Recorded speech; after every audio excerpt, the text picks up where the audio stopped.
Okay, welcome back, everybody. It has been quite a while since we've been here live and in the flesh.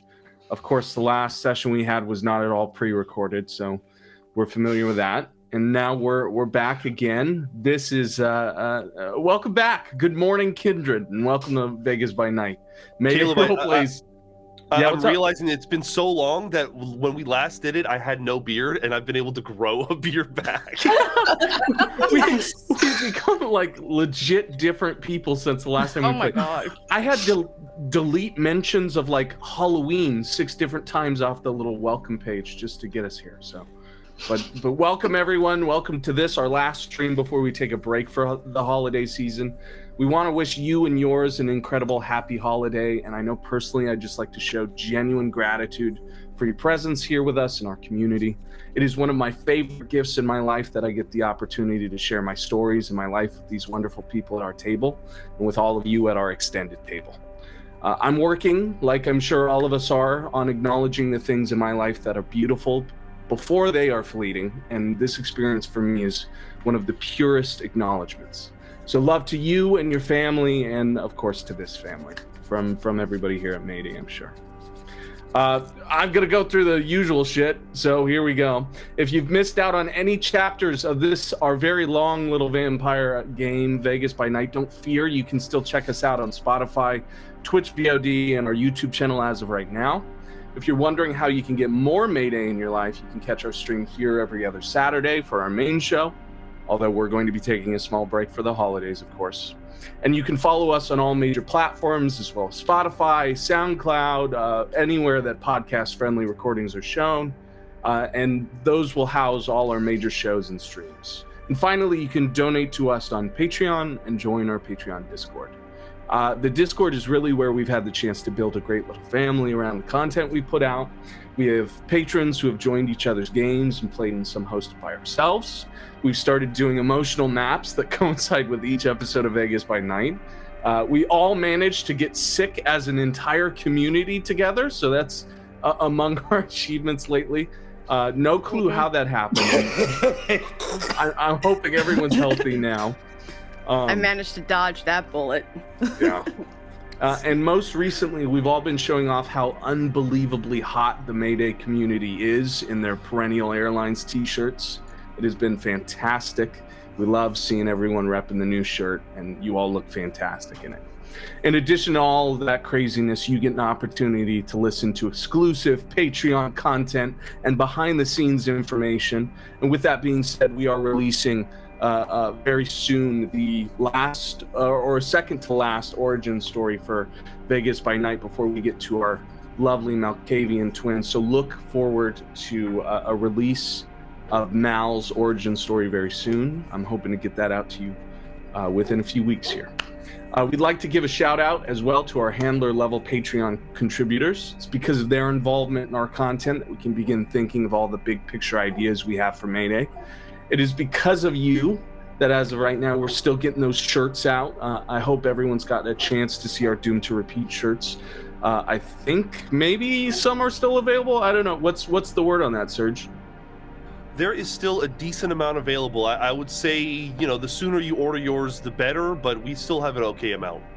Beautiful. So if you're a fan of us, if you're a fan of Doom to Repeat, our first campaign, which just recently won a slew of awards that we're really proud of, this is your time to rep that merch and show off your Mayday spirit. So thank you to Onk, to OG Pan, to Bimblewart, to Cameron S, Eric A, Jonathan M, Ren, WTF, and Alex Johnson for your incredible support to our community. We're really thinking about you during the holidays this time. Thank you so much for helping us out with that. Other than that, please check out our Delta Green campaign, Doom to Repeat, that is GM'd by the winner of Minnesota's Best GM Ever 2022 Webfest of all time, Sergio. Our D&D campaign centered in the island world of Ashoka, where Eli crafts a world so brimming with love it leaks into every recording. And our old World of Darkness campaign using the Orpheus system with the one and only Vince from Black Project Gaming fame, all of which are available on all major casting platforms, YouTube, and our Twitch. Finally, we just want to give love out to our last member, Vince, who's on a little Mayday vacation and is growing a beard that really gives him that Christopher Maloney vibe, which is something I'm very thankful for this Christmas season. We love you. We miss you. The new gen desperately needs you, so please come back before they go in this fucking lake. Before we get started today, I just want to remind everyone that Vampire the Masquerade can be a dark setting, and as such, there are content warnings for any watching. Please be advised that there may be violent themes, plenty of adult language, and the exploration of darker subjects. Please take care of yourself and be aware. Things to watch out for: depictions of demons, possible speaking in tongues, body horror, minor trypophobia, and minor fear of drowning. There will be no actual depictions of such, I promise you that, but the aftermath, of course, as we'll be treading some dark waters tonight. Please take care of yourself accordingly. Aaron, do you have a question? Yes, what the fuck is trypophobia? That's the fear of holes, small holes. Okay, all right, cool. Fun. Cavities. Cool. I think I have that. Inside of them. I do too. I promise I'm not going to go into any illicit detail. It's just some people are creepy out there in this world, okay? Without further ado. Created, there's creepy people? Yeah! Have you seen this game? You've played this 10 times already. You know. Okay, let's get started. Welcome back. We took forever on that intro, I know. But we're easing into it. It's Christmas time.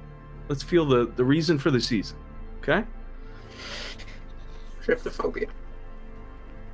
Humanity was cursed. And for that curse, the millennium was marked as the beginning of the end times. In the deepest burrows of India, at the turn of the millennia, a wave of energy was felt across the world as something awoke that had long stayed dormant.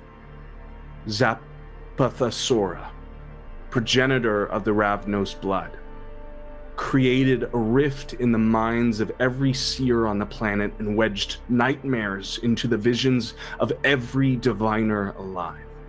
Horrible dreams of the demon king laying waste to the world flooded the psyche of every kindred still walking for 7 long nights. As silver-veiled nightmares took hold, the antediluvian and creator of all Ravnos capitalized and razed the city of Bangladesh for days. The curse beckoned members of every lineage to take up arms against the possible apocalypse and forced hubris against nature, fighting for days against supernatural storms, artificial suns, and the powerful magics employed to destroy a god. It was then that the antediluvian fell. But as is said in prophecy, an antediluvian dies only by their own decree. The antediluvian left a parting gift in every Ravnos still roaming, a ramble in their blood left unrivaled by any other clan. Their powers over illusion grew tenfold with the release of this curse. But the new power changed the minds of every raven at the moment it happened. The Ravnos were incensed in the absence of their creator, and for the duration of the week of nightmares, devoured, destroyed, and drank their brothers and sisters. Now, because of that week, the Ravnos' blood runs thin. The last of them die to the nomads' wastes, roaming with no home. This was the first beckoning, the harbinger of final nights, the first world display of the power of the third generation. Now, in the new millennia, a separate call is answered in kind. We will deny our end. We will think to control the nature of life and death. We will construct prisons to hold angels, cages to keep gods. We will claim it as our own divine right to uphold and masquerade the fear that burns in our hearts at the call of my voice. We will kill our darlings. Welcome back to Vegas by Night.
Well, there are some things you miss about doing this stream. There are some things you just can never prepare yourselves for. Welcome back. The game is about to start, but before we get into the horrible situation that they have all found themselves in a motel just off of Lake Mead, far from Las Vegas, we are owed a recap from the one and only Enoch. Oh. Am I good? Yeah, you're good. I was supposed to introduce you guys, but just go. Hey, buddy. Yeah. You. Behind the screen. What? You've never seen a self-aware fictional vampire with a 20-something autistic man's hand shoved up his ass before? That's right. I know all about your sick little show, you voyeuristic, mouth-breathing nerds. You know, I've long believed that we existed in some type of simulated reality. This shit is way too weird to not be some kind of sick fantasy invented by a pent-up drama teacher of a god with an unquenchable lust for darkness. Well, I hope you enjoy the show, you sick little fucks. Lots of broody, dark, and dramatically delicious things have happened. Here's some of them. Niles and Mal went and explored a creepy Cronenberg house that, for some reason, Niles now wishes to live in. I wasn't there, but I'm going to ask the question that we were all thinking. The house, does it have genitals? Right? Anywho, after gratifying Niles' new home, the pair jumped on some motorcycles they found, I guess. Mal does not know how to ride a motorcycle, and this directly leads to the cranial hemorrhaging of a suspiciously generic Midwestern dad.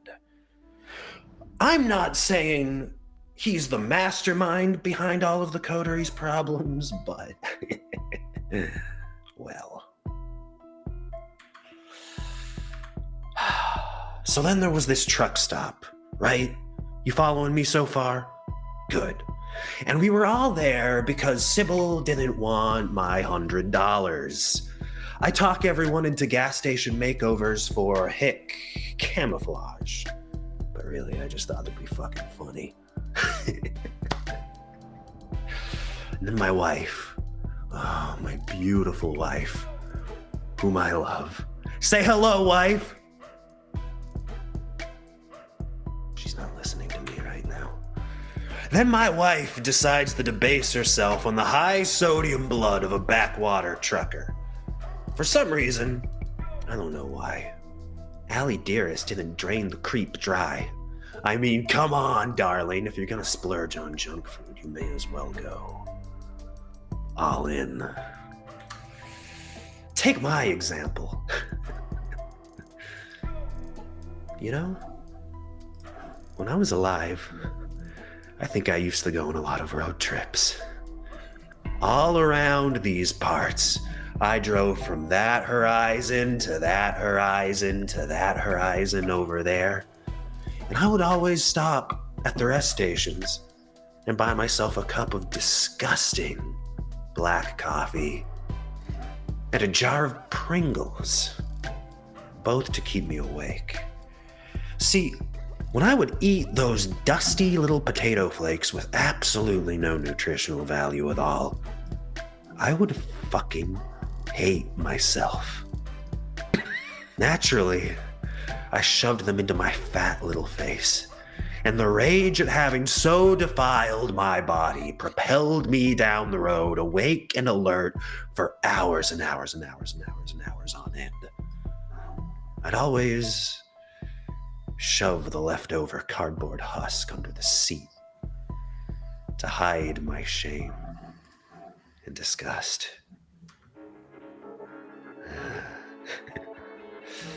I've got to make some damn friends. Will you be my friend?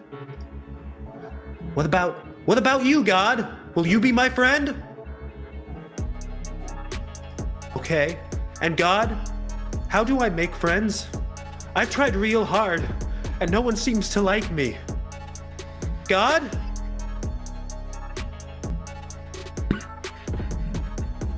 God?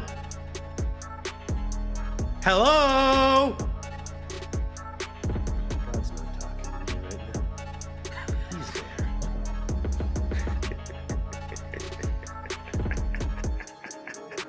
there.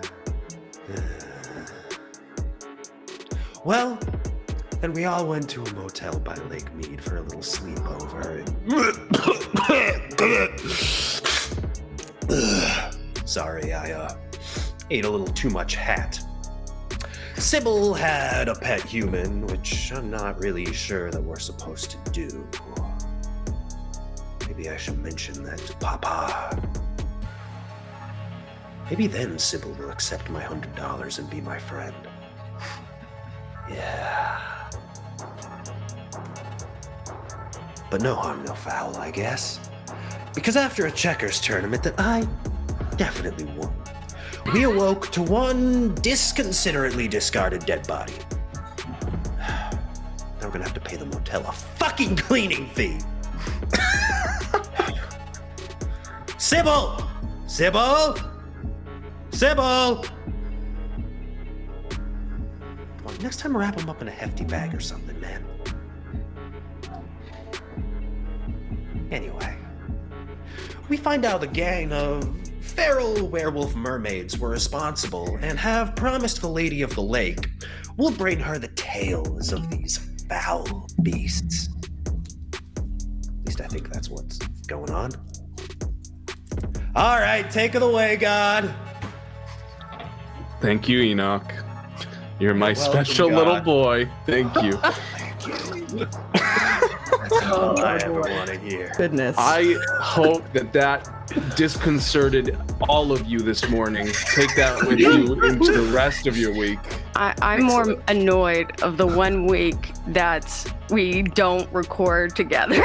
Is the week that it just put ads. Beautifully profane. Thank you, Aaron. Let's take this moment to introduce ourselves since I failed to do it before the intro. We'll be quick about it. I'm Caleb James Miller. I'm playing your storyteller today. I'm Aaron, and I'm God's little boy. I'm Allegra. I'm playing Mal, and I just tried to fix my glasses even though they're not here. I'm Amanda, and I'm playing Allison. Don't want to touch this one. I'm Eli, and I'm playing Niles. I'm Sergio, and I'm playing Burrows. I'm Zakia, and I'm playing Sybil. Beautiful.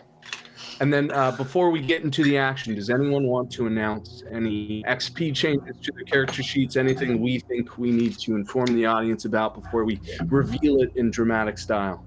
I do need to tell everyone I'm at 4 hunger. That's not good. Oh, That's Yeah, really? I'm at 3 hunger as well. Oh, y'all. It'll be Actually, Yeah. I'm still only at 1. Okay. Well, we've got some 1s, we've got some 3s, we got some 4s. Enoch, what did you say you were at?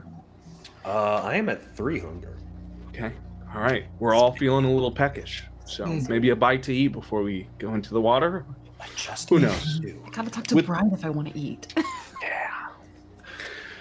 So, you all woke up at the usual time in your night, 8 p.m., the same 8 p.m. you have experienced since the day you died. The same time, the same call, the same return. Because for you, of course, you do not sleep. You only return to the state of undeath. You only return to where the curse has left you. And so, again, it is like being brought violently back into reality. But this reality has left you a gift in the frame of a man who trusted you yesterday and no longer has that opportunity today. F's corpse, of course, is in the center of the motel, on top of the dingy shag carpeting that makes up this abode, where a combination of the now almost loose blood and water that is coated over where his chest cavity has been opened is starting to pool around his corpse.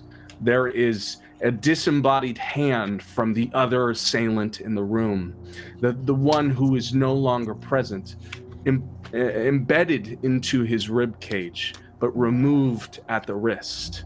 The revolver from which you all said should suffice last night is by his corpse, used both rounds that were supplied.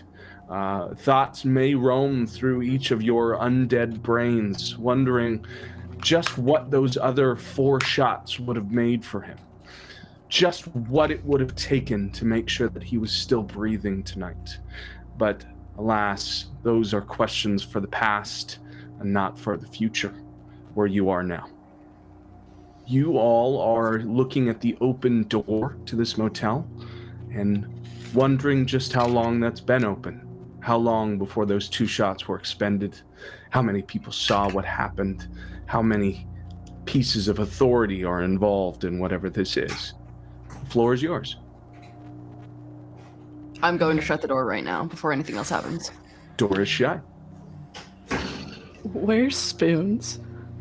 Spoons, the question for you, maybe you said this last session, but that was like a year ago. So did you say where you were putting Spoons before you went to bed? I don't think we... Reconning? I don't think I specified, but I know typically I leave Spoons to keep an eye or do like a flyby, rotate, just keep an eye while I'm sleeping. I think that while you sleep is maybe the small moments in Spoon's life where you are not the only thought in their brain. And so largely Spoons has been a raven for the night, has been the bird that he is up on that roof, and has been reconning since you've been asleep. Is there anything in particular you're looking for him? You can still connect with him. It's not as though he died in the night. Did he see anything while we were sleeping? Go ahead and make an animalism plus awareness roll here.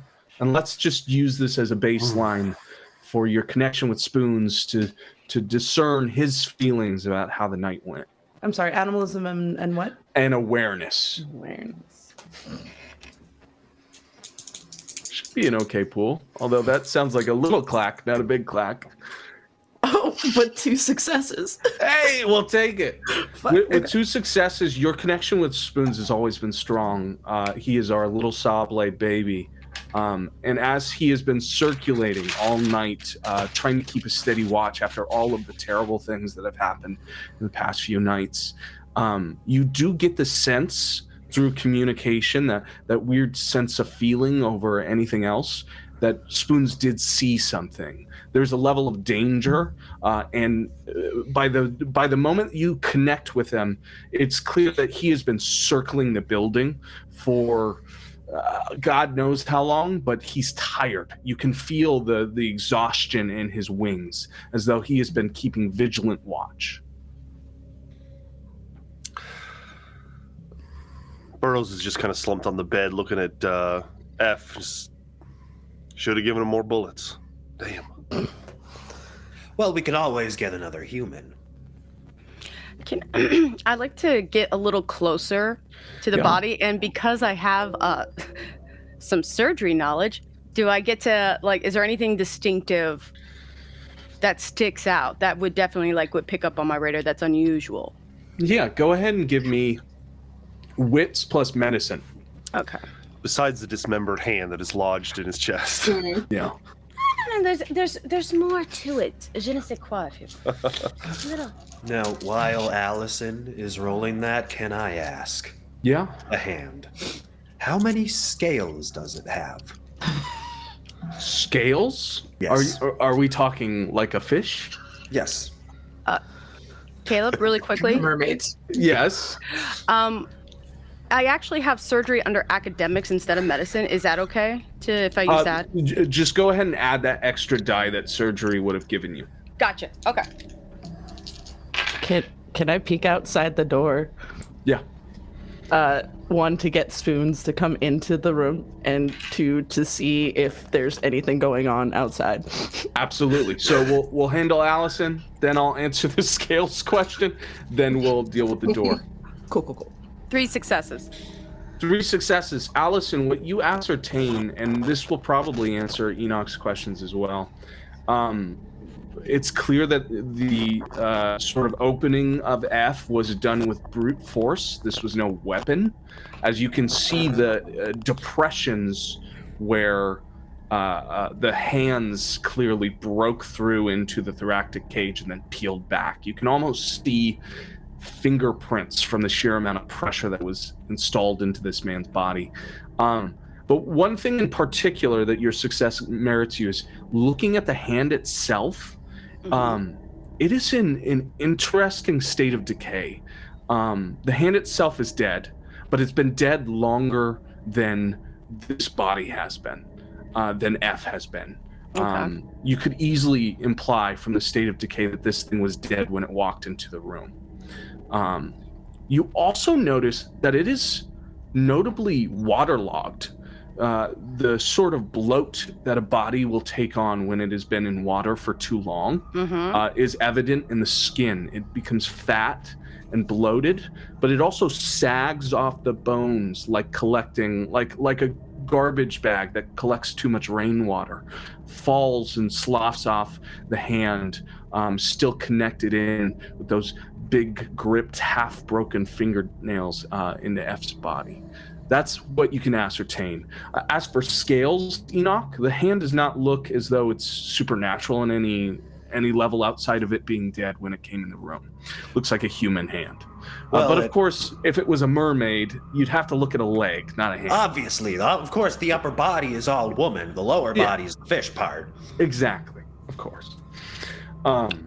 As for opening the door, you slide up next to Mal, peek through the door. Is it just a handout? Are you stepping out fully from the door? How much of a peek is this? I don't want to stick my head out too far. I just want to just do a general crack, because if something is out there already, we would, flashing lights or anything like that, But then I would want to reach a hand out to try to grab spoons and bring him in. Yeah. I'll say without a roll, it looks like Vegas. It doesn't seem as though anything like major is being drawn to the moment right now.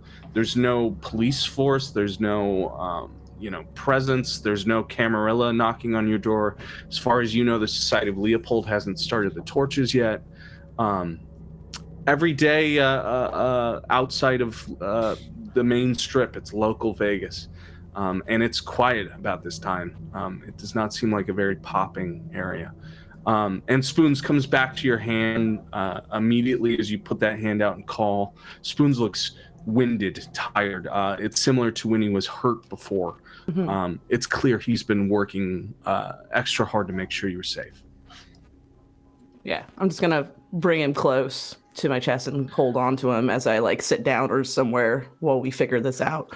He preens and pets his head against your neck and comes in real close and absolutely cuddles against you. It is still disturbing to a certain extent to feel the pull of human flesh on the bird where once were down feathers. But nonetheless, this is your loved one, your famulus. Now, does it seem clear? I don't see anything outside. No, it doesn't seem like anybody was bothered by whatever this is. All right, well, we need to get the hell out of here. I'm going to get the car ready. You guys get that body out there, and I'll be ready to go. I'm going to I can take care of that. Grab the keys, and I'll head out to Baby Blue. Wait. Can I hold the hand? Take The gross waterlogged hand. Yes, that's the one. Or we might need it. We So might need it. I might need anything it. we keep. I think it's Sybil's right now, technically. Are we if really it's up to cleaning me, then you ownership can take over the this? Yeah. Actually, I think by law, take the or it does belong to Sybil. I just want to hold it. I don't want it. I'll take the hand and you hand can it have over. Enoch. And I don't know if it works like this, but as soon as I have the hand in my hand, Oh Lord. I would like to scry the soul. Okay, remind me mechanically what Scry the Soul does for you, how we go about it. Let's. I love this. Let's do it. This is why we have our disciplines. Our little cards. I need to I get can the break cards. those out. Sybil, it is a bizarre feeling to watch all of this as you see, a member of your coterie participate in what has become the bizarre circus of your life, this carnival act that is undeath.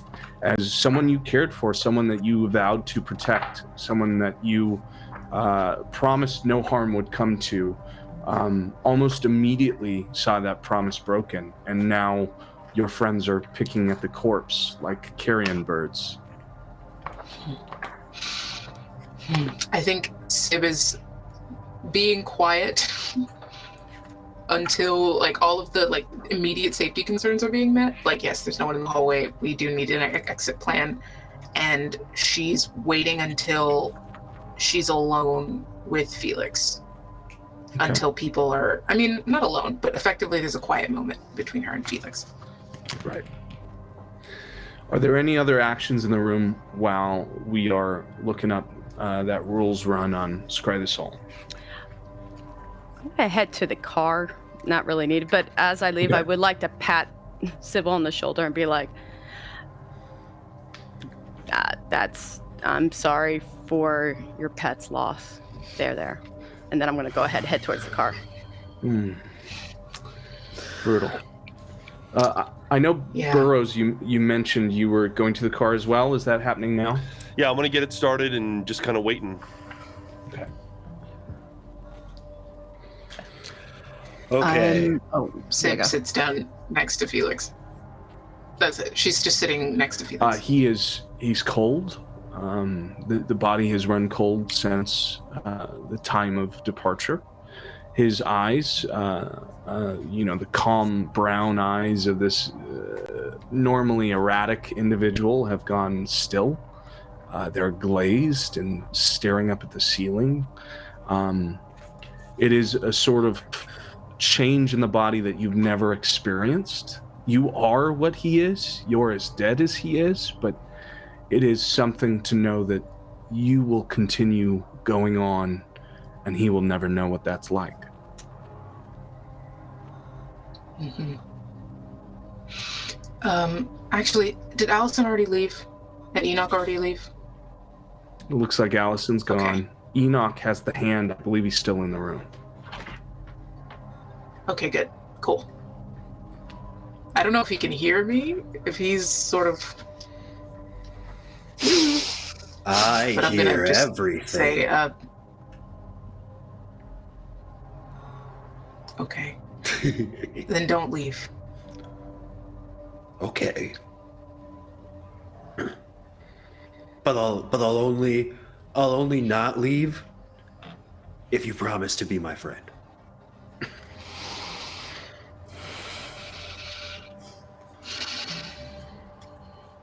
Okay. Yes. I promise to be your friend. Yes. Anywho, Good. Scry the Soul. Oh,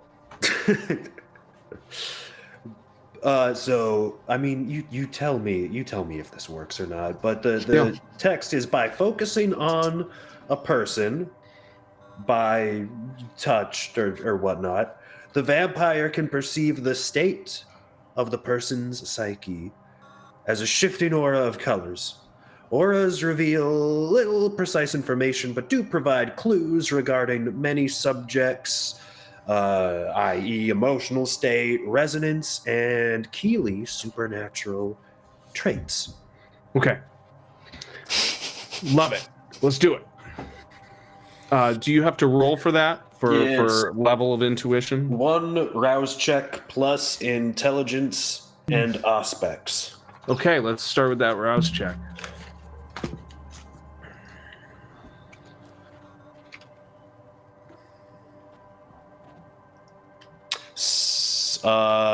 That is a failure. I get hungrier. Okay. Now, I said I had 3 hunger at the start of the show. I think that's wrong.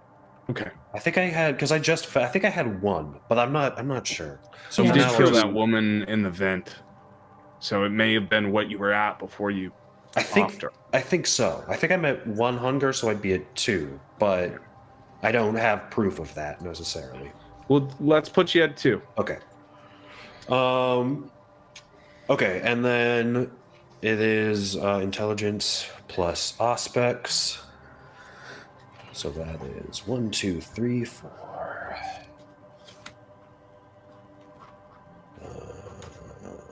5, 6, 7, 8 dice. Damn.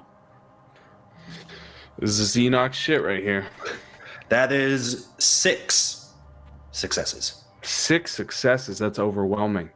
2 things happen at the same time to 2 people. Enoch and Niles, there is a sudden intercession in your mind.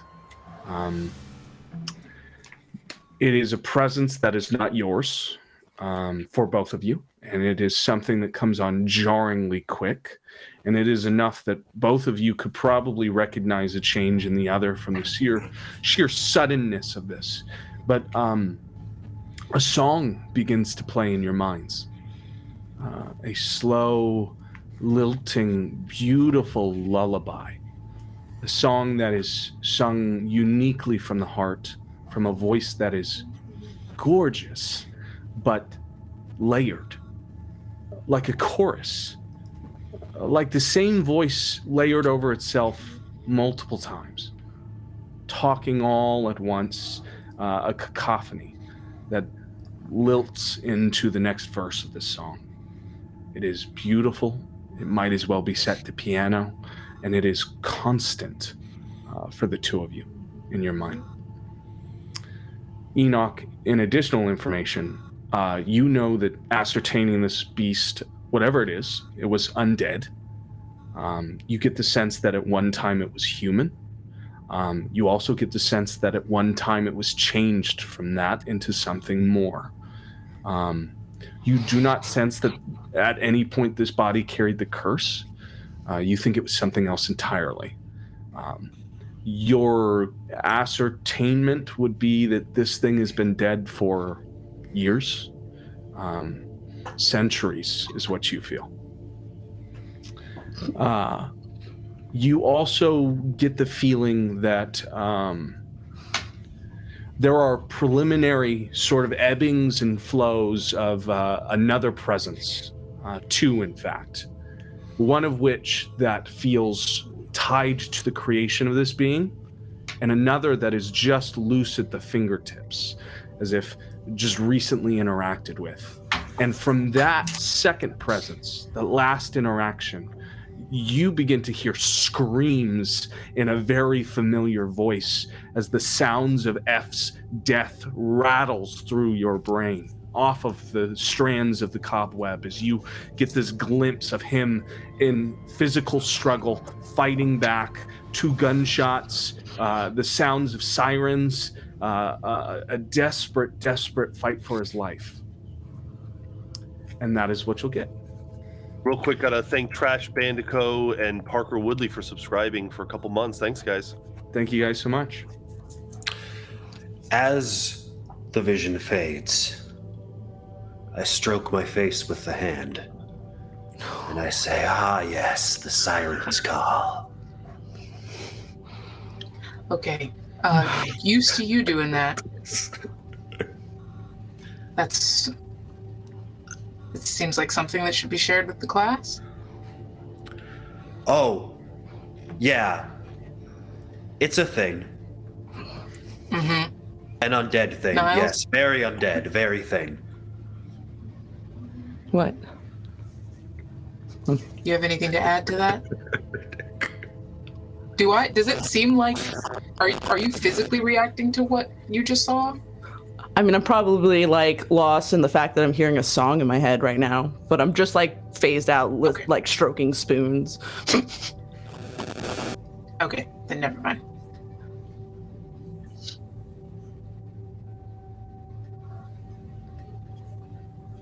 Amassed to prevent ourselves from being lured in by the beast's call. Are you what? What mast? Well, for the mermaids. You know, they sing the song and they're very pretty and you get seduced by their beautiful That's sirens, voice. not mermaids. That's different. I'm pretty sure they're the same thing. They're not the same thing. Greek mermaids, same shit. No, not the same. Okay. Agree to disagree. I will do research and destroy you, weirdo. Yeah, great. Do research. I dare you. What's that? Good luck getting a phone. I would. Ugh.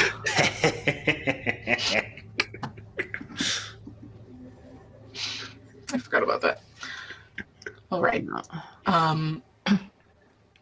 Do we have any other lead other than in the water and not alive? There were sirens. Would Spoons have seen where this thing ran off to? Yes. I also feel that Enoch would probably get that as well. So let's give that information to both of you. Enoch, you would have gotten the sense that this thing, upon having its fight with F, was severely injured on the last limbs of whatever thing puppeting it kept it alive.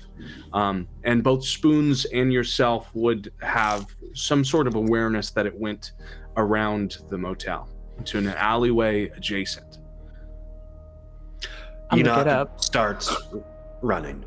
Okay. Yeah, Niles is gonna like see that, like get up and run after Enoch.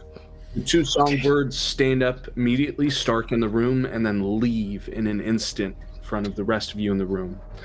Those in the car, that's Allison and Burroughs, you would also be treated to a vision of both Enoch and of Niles beating feet around the door. As I run past the car, I scream into the window, "Allison, I made a friend, that's all, okay, bye!" Yeah, I'm just don't say anything. Running. Around the corner, you find exactly what you're looking for. In amongst the trash, sort of in that like concrete 4x4 wall structure they'll have outside of many establishments where they hide the dumpsters back behind, a body is caught in the middle of the pull-out doors that would get you access to the dumpster itself. And you can see that it's sort of wedged in there aloft with one hand sort of caught in the door jamb itself. It is completely stark nude. It is skeletal in frame, but also has that sagging flesh, that full of water bloat, and it seems to have some sort of appendage restraint, almost like a run of boating line that is tied to it, but not in the way that you'd fashion. It seems that this line has been run through a string, just the end of this thing's entrails. Is it alive? This thing has lost its life probably in the last 2 hours. Whatever life it had left after being brought back into this form, it's gone now. It's not moving. It's not showing any signs of life. This thing feels familiar somehow. It reminds me of toilets and burning cabins. Does that make any sense to you, Niles? No, that doesn't make sense to me at all. Well, best be showing it to everybody else then. I sling the thing over my shoulder with zero reverence, put the hand in my pocket so I can have both arms free to carry the thing, and I lug it back to the car. Just watching him do that, holy shit. As Enoch takes that body back over his shoulder, you realize just how much worse the situation is if someone were to find this thing, Niles. Its face is lacking in eyes. It is completely masked over with flesh. It is just a nose and a mouth. The mouth itself is lacking in teeth.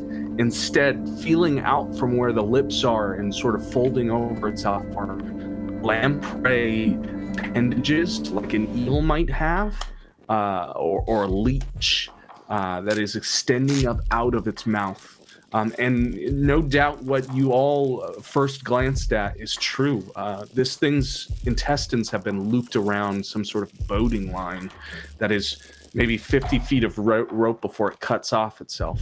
And it drags behind Enoch as he gleefully takes this mutated corpse out into the center of a motel outside of Vegas.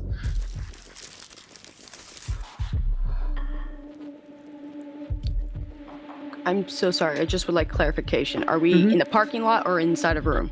You two are in the parking lot in the car, and you would absolutely see Enoch rounding the corner with what is a monstrosity on his shoulder. I would What follow. the fuck are you doing, Enoch? Don't you get that anywhere near Baby Blue? I found Open your trunk. a No, specimen. I want to drop kick him. He is not getting that anywhere near my goddamn car. Why the fuck did you even pick that up?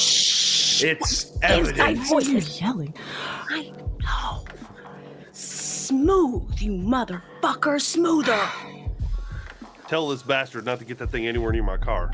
Oh, geez, you find a real mermaid and you think you'd get some appreciation. God, I okay. throw the thing Hold down on, on the hold on, ground. hold on. There's a corpse that has a wet slap onto the ground. If this thing still had blood in its body, it probably would be leaking out. But instead, there's this fetid, disgusting smell of standing water that is mixed with century-old corpse that has not been allowed to die. It is vomit-inducing. If you were alive today, you would be losing your lunch. But I'm sure it's just drawing attention. We can't leave it here, Burroughs. And nope, they need to, like, this is like evidence about whatever the fuck that is. Or I will fetch a rug. Actually, we could bring this back as this is what's there. Just wrap it up and put it in the trunk. God damn it. I'll go back into the hotel room, and if there's a rug, I'll take a rug, and if there's not rugs, I'll take like the comforters or something. Okay. Hey, When we open the club, don't worry. If there's any more, just bill me. We'll cover any smell detail. are you going back into the hotel room? Is there anyone else in this room with me? Me. Do I see you? Probably not. Then Sybil is sat next to, sort of leaning in front of Felix, and effectively, I don't even think they say that they're sorry, they just look sorry. And then they're at hunger 3, they're gonna reduce their hunger to 0, if possible. You're feeding off the back. Okay. Okay. How do we want to handle this? They have Iron Gullet, so it's fine, but I don't know how much of him is left. Yeah. Iron Gullet negates that drinking from the dead, right? What does Iron Gullet say for you? Yes. Yeah, I can feed on cold, rancid blood or fractionated plasma, which I don't. This would qualify as rancid blood. Okay, so you do not have to make any roll to see if you can keep this down. You are able to keep F down just fine, but whether your conscience feels okay with this, that's a whole other story. You slake one hunger with this. But in the middle of doing this, in the middle of taking this from F and knowing that you have not only taken his life, but you've now just effectively drained his empty corpse, I think that this puts you in a special state. Could you roll your humanity pool plus your resolve pool? And this is just a little roll to decide whether we think this might be a humanity defining moment. Humanity plus resolve. Okay.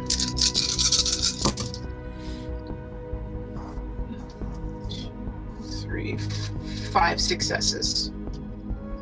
Okay, you're able to do this without any sort of stroke against your major character, or at least not yet. This is the start of the decline, not the bottom. You drain him, and there's no response. He doesn't give permission. He doesn't ask what you're doing. He doesn't offer any condolences. He's gone, and what he is now is inside of you. You're using it as fuel, just like you do every relationship in your life. You sap it of what its use is and leave the remains. For now, the remains are in front of you. Wow, That little was so Sim. tough. Way to use every part of the buffalo.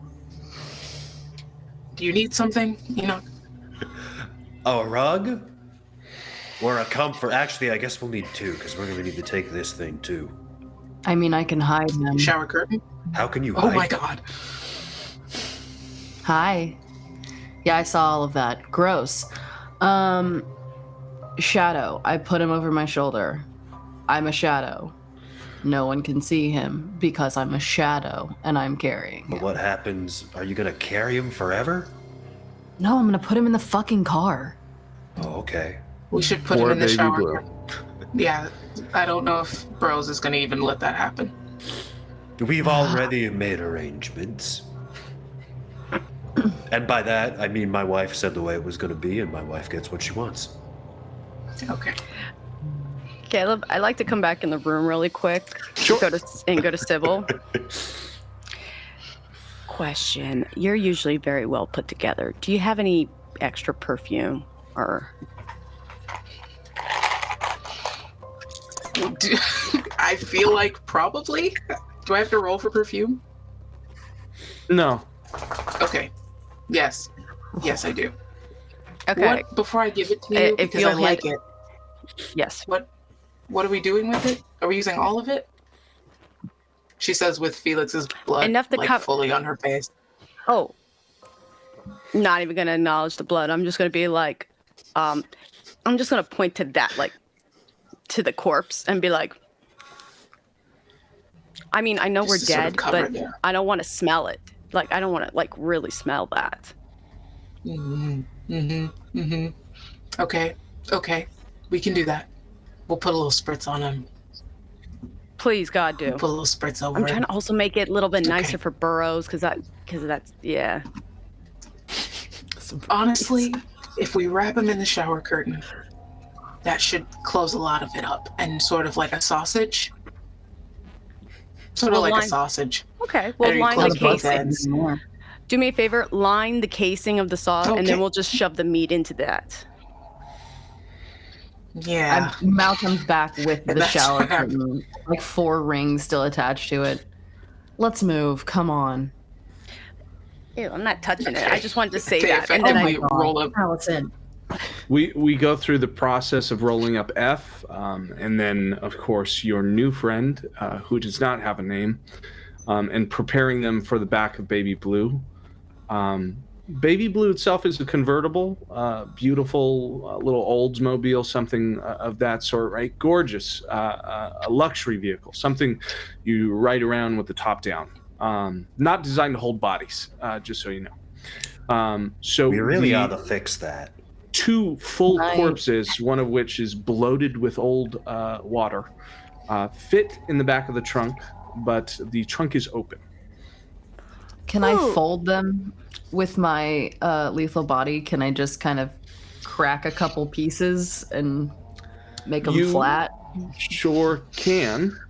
So you are cracking those 2 bodies in the parking lot? Is that done in the hotel room? I was going to do it in the room. Okay. So you crack them in half, effectively hearing the snap of these people's spines as you fold them into human pretzels and then prepare them for the back of the trunk, just barely getting the top down. And as you're folding them into the back of your car, there's this brief memory of you holding the hand of your little sister and walking her across the cross guard, to her waving at the cross guard as you 2 passed. You remember every morning she'd wave. You taught her that, to be polite, to love, to be courteous. And the dissonance that is employed here as you defile 2 people, one of which you were talking to last night, into the back of a convertible is palpable. All right, let's go. Pile in. We're going. Well, we got to get rid of these bodies, right? Who's taking the other bike? Allison? Yeah. I could take the other bike. We should take this to the Baron of the Dam. This is evidence about what's in the bottom of that lake. Ooh, I promised her a mermaid tail. Now I can deliver. Do you think this will completely If we turn this in, does that mean we still have to go to the bottom of the lake? Or can we just get out of here? I don't know. What if there's more of them? There's probably more than them. If they came definitely more more of kindred than one in night. I mean, at this point, I feel violated. Someone came into my room, nearly killed me. I mean, we should at least figure out what the hell's going on and get this over with. I feel like we talked about how it might show good in the face of the Camarilla, too, if we kind of solve this problem. So let's go to the lake. Right. All right. Okay. I'll drive gonna- back to where we saw the Baron, where we met the Baron. Okay. The drive. Is anyone going to ride with me, by the way? I'm on my own. Good. We've got the Malkavians on one, Eli on the other bike, and then the rest in baby blue with the fully stocked trunk. Burroughs, you have to be a little looser on the turns, just because any amount of extreme movement makes a heavy thud happen in the back of that trunk, and it threatens to open just about every time that you turn that car right or left. But you all eventually arrive at the outlook station that you know to have been where you met Shelley before. The difference here majorly is that there are more cars in the parking lot. It's only about 8:30, 8:45 by the time that you guys arrive. Probably closer to 9 with all the Viscera cleanup duty. But it looks that people are still operating under their day jobs here at the dam. You're here. It does give you the outlook over the waters and a view of Lake Mead.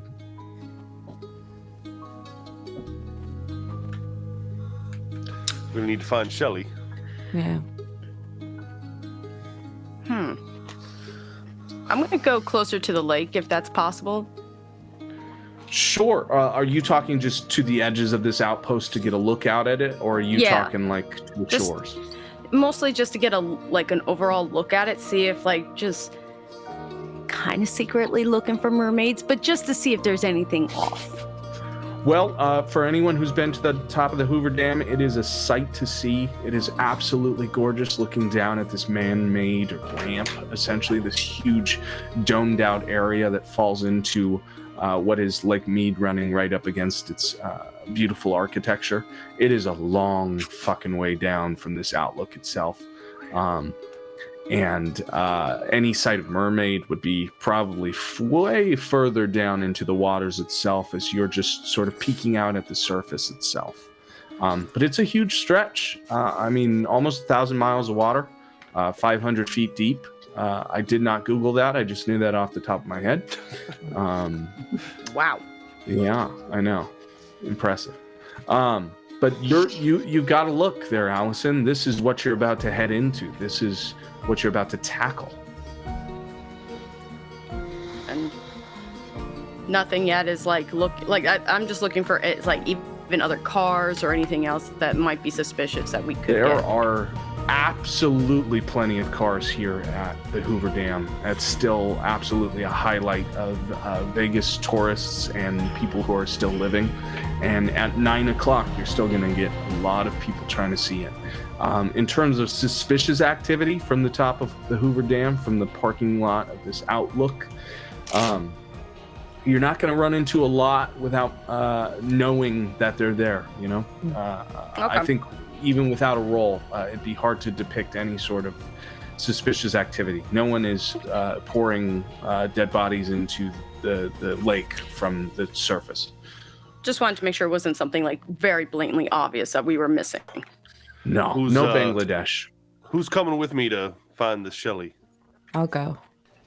Yeah. Sure. All right. I mean, we'll just Let's kind of go. return to where we Yeah. last saw them and Okay. start digging around and looking around and seeing who we can find. Okay, so you're trying to enter into that outpost, like we had before. There are sort of employees-only signs and things of that nature, and it does look like people are working here today. Is there some sort of cover in here? Are we being stealthy about it, or are we walking through doors? Good question. I mean, I'm assuming we're leaving the bodies in the car. I hope Yeah. so. yes. Yeah. Did we? But I owe Shelley a well, mermaid tail. Nope. I'm gonna take pictures can on my come get it. phone to see, just in case, if we have to show them. But if it depends on if we can or not. But I think I'm being a little sneaky. I mean, Okay. I'm going to assume Shelley doesn't work for the damn city, so it's Yeah. a matter of finding where they hang out. The last correspondence you had with her was through Hugh, and it was a meeting made specifically through that connection that Niles had made. That's a prerogative that you could use, or there are more than a few ways to skin a cat. I can't remember if any of you asked for Shelley's information. Did not. We expected to find her back here. Yeah. You just may have to wait a few hours. Yeah, that's what I'm worried about. I mean, we can just leave a note, just in case. Leave a note where? I mean, right where we saw her last. If Well, I that mean, doesn't help us now. if we can't text, no. Why can't we All right, message I them? just Do they wanna- not have phone or something? Just don't have the contact information. Yeah. I'm willing to retcon if you guys would like to have said that you'd asked for the. I don't the see phone why number. we wouldn't have tried to get Yeah. their information. Because we're So you did say we were incompetent. going to do the job. You can also just send a message through Hugh if you're looking for that. I think mean, it's I just can. easier if we would have already contacted them or had their contact information. Absolutely. Let's send a message out to them now then. Yeah, so Um, with distance from Mal, we'll send him a message, probably a Okay. text. Yeah, let's shoot a text. What is this text detailing? What's the communication out to them? We caught a mermaid. Meet us at the outpost as soon as possible. Yeah. You get an answer back that is sort of loose form. It's very curt. It's sort of like how a dad might text. But it reads, can't meet tonight. Doing good work. Have big meeting in Vegas. All the barons. Oh, shit. Meet tomorrow. Same time, same place. Ooh. I got a funny Oh. feeling that meeting's got something to do with us. Oh, we're No, dead. it's not. That's straight up. That's dead. That's so dead. I don't know if it's better to be closer or farther away. Come on, it does not take Scooby-Doo to solve that mystery. No. Let's be for real. So we're on our own. So what do you But want we to do do? have a dog. We if we're need gonna- to solve this now. I think it's time we all had a come to Jesus moment. We know what's awaiting us in Vegas, so I say if there's any issues that aren't settled, let's do that now. Because I personally don't want to be thinking who's stabbing who in the back while we're trying to face off with everyone. Well, all the more reason to between go us back. or between the Camarilla? What? No grievances. Everyone's cool with everybody. Do we need HR? Yeah, everything's fine. I mean, if anything, we should solve this matter so we at least have something in our hands when we come back to town. Okay. Like we haven't been sitting with our thumbs up our asses. Well, you don't have to choose. So what are we doing? No, I think we need to come back with a Fuck win. if I know. I mean, for all I know, do we want to go swimming to see if we find more mermaids to cover our ass, or do we just go back, face the music? I'm throwing this up to the group. What do you got? What do you got? I Ideas? vote we just go straight into that lake. I'm not going in that lake unless I have a couple things. If we're gonna go in, then I need to make some purchases. Found some local sporting goods that we should visit. Naturally, we need a harpoon. All right, now you're thinking like I am. That's Ooh. can't use guns. No, we can't use guns, but they have harpoon guns. You can use guns underwater. No. Gunpowder has its own oxidizer, and it'll work just fine. I can wonder poke how shit with this, and I'll point out with my samurai sword. I forgot about the fucking sword. Oh, Yep. The sword. Okay. No, if you actually Okay. get some fish, though, we can actually get some sushi. Because that'd be nice, too. Niles, Okay. they're all talking about this latest plan for Lake Mead sushi and for harpoon guns, and they're hunting of mermaids. But that song has not subsided for the least. Enoch has stopped hearing it as the scrying has subsided. But for you, it is this dull background music to your life, the lullaby that continues on and on. It feels familiar.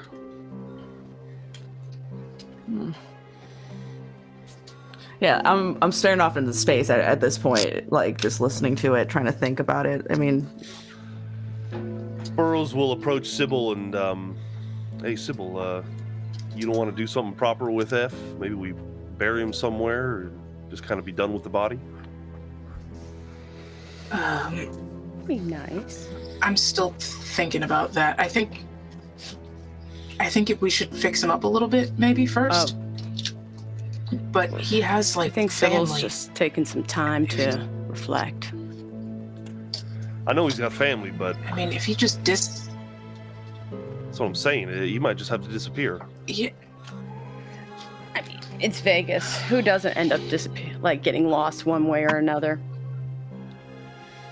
well, yeah, but what if that's just one other thing we have to take care of? If he disappears and people care about him, that's somebody constantly searching for him, and that does not stop.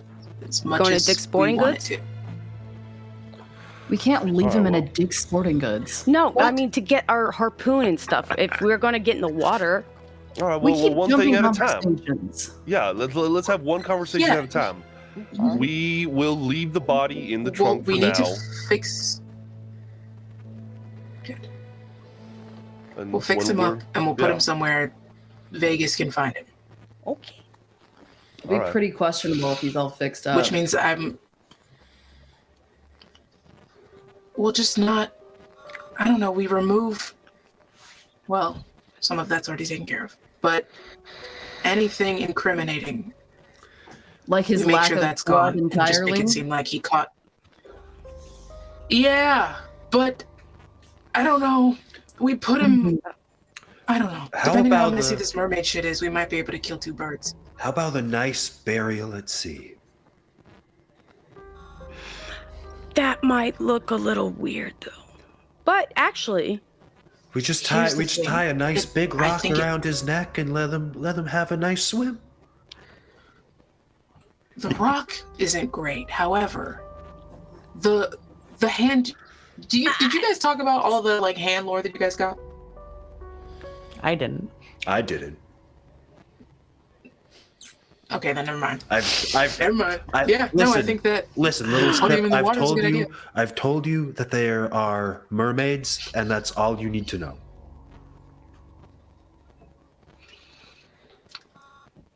the opposite of that is true. But in this case, I do think you're right. Putting him in the water might be the best idea. Also about the mermaids. Okay. Good. So Sorry. we get So now we Dick's get Sporting harpoon Goods. guns, and then we go to the water. I got a couple ideas. Some goggles.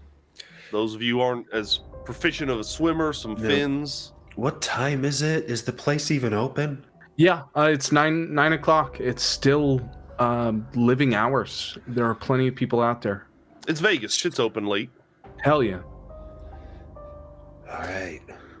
So you pull up to a Dick's Sporting Goods with two bodies in the back of your blue convertible. A portly man in a in a floral printed shirt in the front seat gets out of his car, following some of the most eclectic group of people that have ever existed, and a saw-blade raven. And you enter the Dick's Sporting Goods with full intent to buy a harpoon. Blush of life. Yeah, blush of life. And I put spoons. I tuck spoons in a jacket. Spoons doesn't sit on my shoulder. Bless your It's life. just Now, just trying to paint a picture. I know. I do want to point out that I believe we need to make rouse checks for Blush of Life. Yes. And some of us are at very high hunger. Yes, I was you gonna are. say, So if everyone would like to roll a die and I succeed, thank God. take a chance. I fail. My hunger goes up. Oy, I fail. I go to 3 hunger. oy. Should I stay in the car? yes, some of us should No, stay in the let's- car. It's weird I if think all this is of a us great get out, idea. I'm buy going. I'll 3 stay in the car. harpoons and I'll stay leave. in the car. Okay. I'll stay in the car. Just so I don't have to do a rouse check. So wait, who's going in? I'm going in. I think am. I'll go Nope. Burroughs, Enoch, Honey, do you want and anything? okay, I think that's cool. I'll stay in too. in. Okay. Now I am checking if you can buy harpoons at Dick's Sporting Goods, and then we can Okay. proceed. Why not? You might Like be able Mead? to. Like me? If not, can we Maybe look up a it's like a Bass Pro spear. Shop? Bass Pro Shop. Hold on, I'm looking up You Bass should Pro be Shop. able to definitely buy them at Bass Pro Shop. Because not only can you get crossbows, you can get bows and arrows. You can get. Yeah. I would Okay. definitely have gone to like the most appropriate Let's place. see. So Best harpoon. you're buying tanks, you're buying harpoons, you're buying flippers, you're We don't buying need wetsuits. Burroughs you is do not- buying tanks. Yeah. Burroughs is buying a tank for Oh. himself, a scuba suit.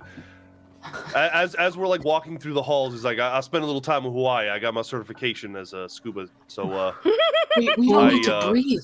We don't breathe. it's not a matter of whether I need to. I feel more comfortable if I will. So I'm gonna get a scuba suit. Update, like you to can't imagine buy that- harpoons from Bass Pro. They do not carry Ah. harpoons. Sorry to Damn. say. Well, you know what? In Vegas, I guarantee you found a sporting goods that sells a harpoon. Can I? It's not even a question. You can probably find one on a corner in the right place in Vegas. And I like to imagine Burroughs is walking around with like 4 carts of this shit, just full on shopping spree. I'm prioritizing goggles, fins for everyone, and Burroughs is just gonna get a scuba suit and a tank if they sell them. Yeah. Beautiful. Can I buy a fishing pole and a knife? Fishing pole and a knife, like a survival big, knife? like a big ass bush knife. Let's I get will some, say I would have asked someone to pick me up a knife too, like a big knife. okay, knife, and I think we should all get flashlights too, like waterproof flashlights. Yeah, I want glow sticks. Oh, Okay. and last thing, I'm gonna get a real long, kind of similar to what we found on that zombie. I'm gonna get a real long line that I'm gonna tie Okay. to whatever we need a line from wherever we go to wherever we're heading, Fish so that line. we can find our way out. Yeah, exactly. Got it. And So you all also- are going to sporting goods places, to boating places, to fishing shops. This is going all around Vegas. Allison, you had something. A fishing net. You know, because you can actually get like the smaller fishing nets that at least come together. Absolutely. We might need to drag something out. And remind me, how many harpoons did we get? I don't know. I think 1 each, right? I don't think. That seems like a Sure. reasonable number. Can we have 7 harpoons? Or a crossbow. You guys can have whatever your little hyper-fixated hearts desire. You got your harpoons. I Yes. swear. They're there. They're big. They're pointy. You can stab somebody with them. Enough with the harpoons, guys. You got them. I need Making a someone, one of you, to make a finance plus intelligence. Finance plus intelligence to decide if we I'm can in the get car. I should not make that roll. I look at my everything eyes. you need. Can I just sponsor this? Look at Yeah, I mean, you know, Look I at my think empty I would pockets. certainly give whatever money I have. So Yeah. Oh, this is not necessarily to pay, because you guys probably have the money. This is a roll to decide if you can find everything you're looking for. Gotcha. If there's anything that doesn't make the list. Well, I someone's don't good have at finances. finances. I'm not. Yeah. I do, but my I have I can do 4. Oh yeah. That's probably more than anybody else here. I was never good with money. Allison is. money?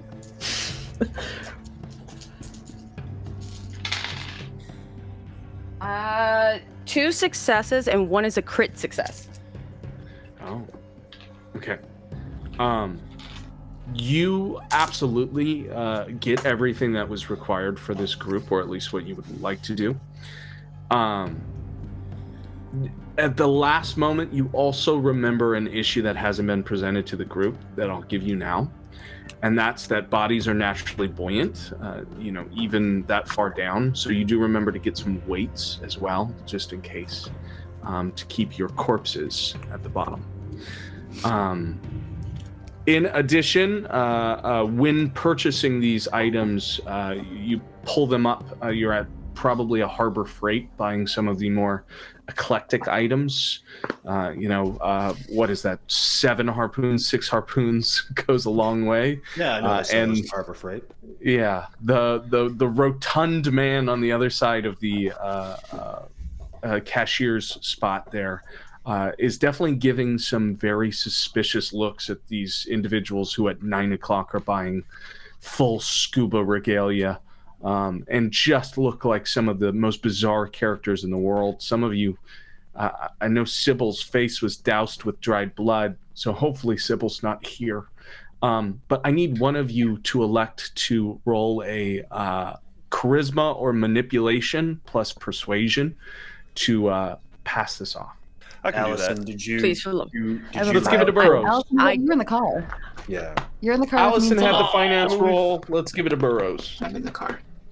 Oh, I tell him, I see him looking. I'm like, yeah, you see that billboard outside said, if you find dead bodies, you could at Lake Mead, you could get some compensation. Yeah, we're looking into starting a business.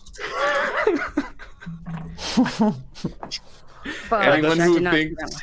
5 that successes. Sergio is bullshitting, he's not. That is an actual billboard that is up in Vegas right now. God bless. 5 successes, 5 successes. is incredible. He looks at you and he wags this big ringed finger at you and goes, "Damn, that's smart. Oh, that's smart. I wish I thought of that." Yeah, we're hoping to make a killing. All right. Hey, whoa. Oh, he gives you all of the items that you require. Hey, listen, no real quick. questions asked. If we, is there a buyback program? Like, could I sell you a used gun and maybe I can get some kind of store credit? Does that work? Like a firearm? Yeah, I'm just not sure if you guys have a policy like that. I see you guys sell some guns, so. Well, shit. Is it license serial coded? You tied to this? Everything's above board, of course. Yeah. Okay. You want to go with like gun show laws or actual laws? Well, I mean, if you got your own special kind of law, I'm not afraid to talk about that. If you're comfortable going a little over market price, we could say that you never even asked me about a gun. That is good to know. What's your name, buddy? Let me Ronald. read your name. Ronald? Yeah. Ronald, I like the cut of your jib. All right, I'm going to remember you. I might have a few pieces for you. Sure. I mean, I like your jib too. You remind me like old movie stars. Ha, I get that all the time. Thanks, man. Name Burroughs. Of course. Ronald. You got that gun you were talking about? It was more hypothetical. I'll come back to you if I find Hey. something. No worries.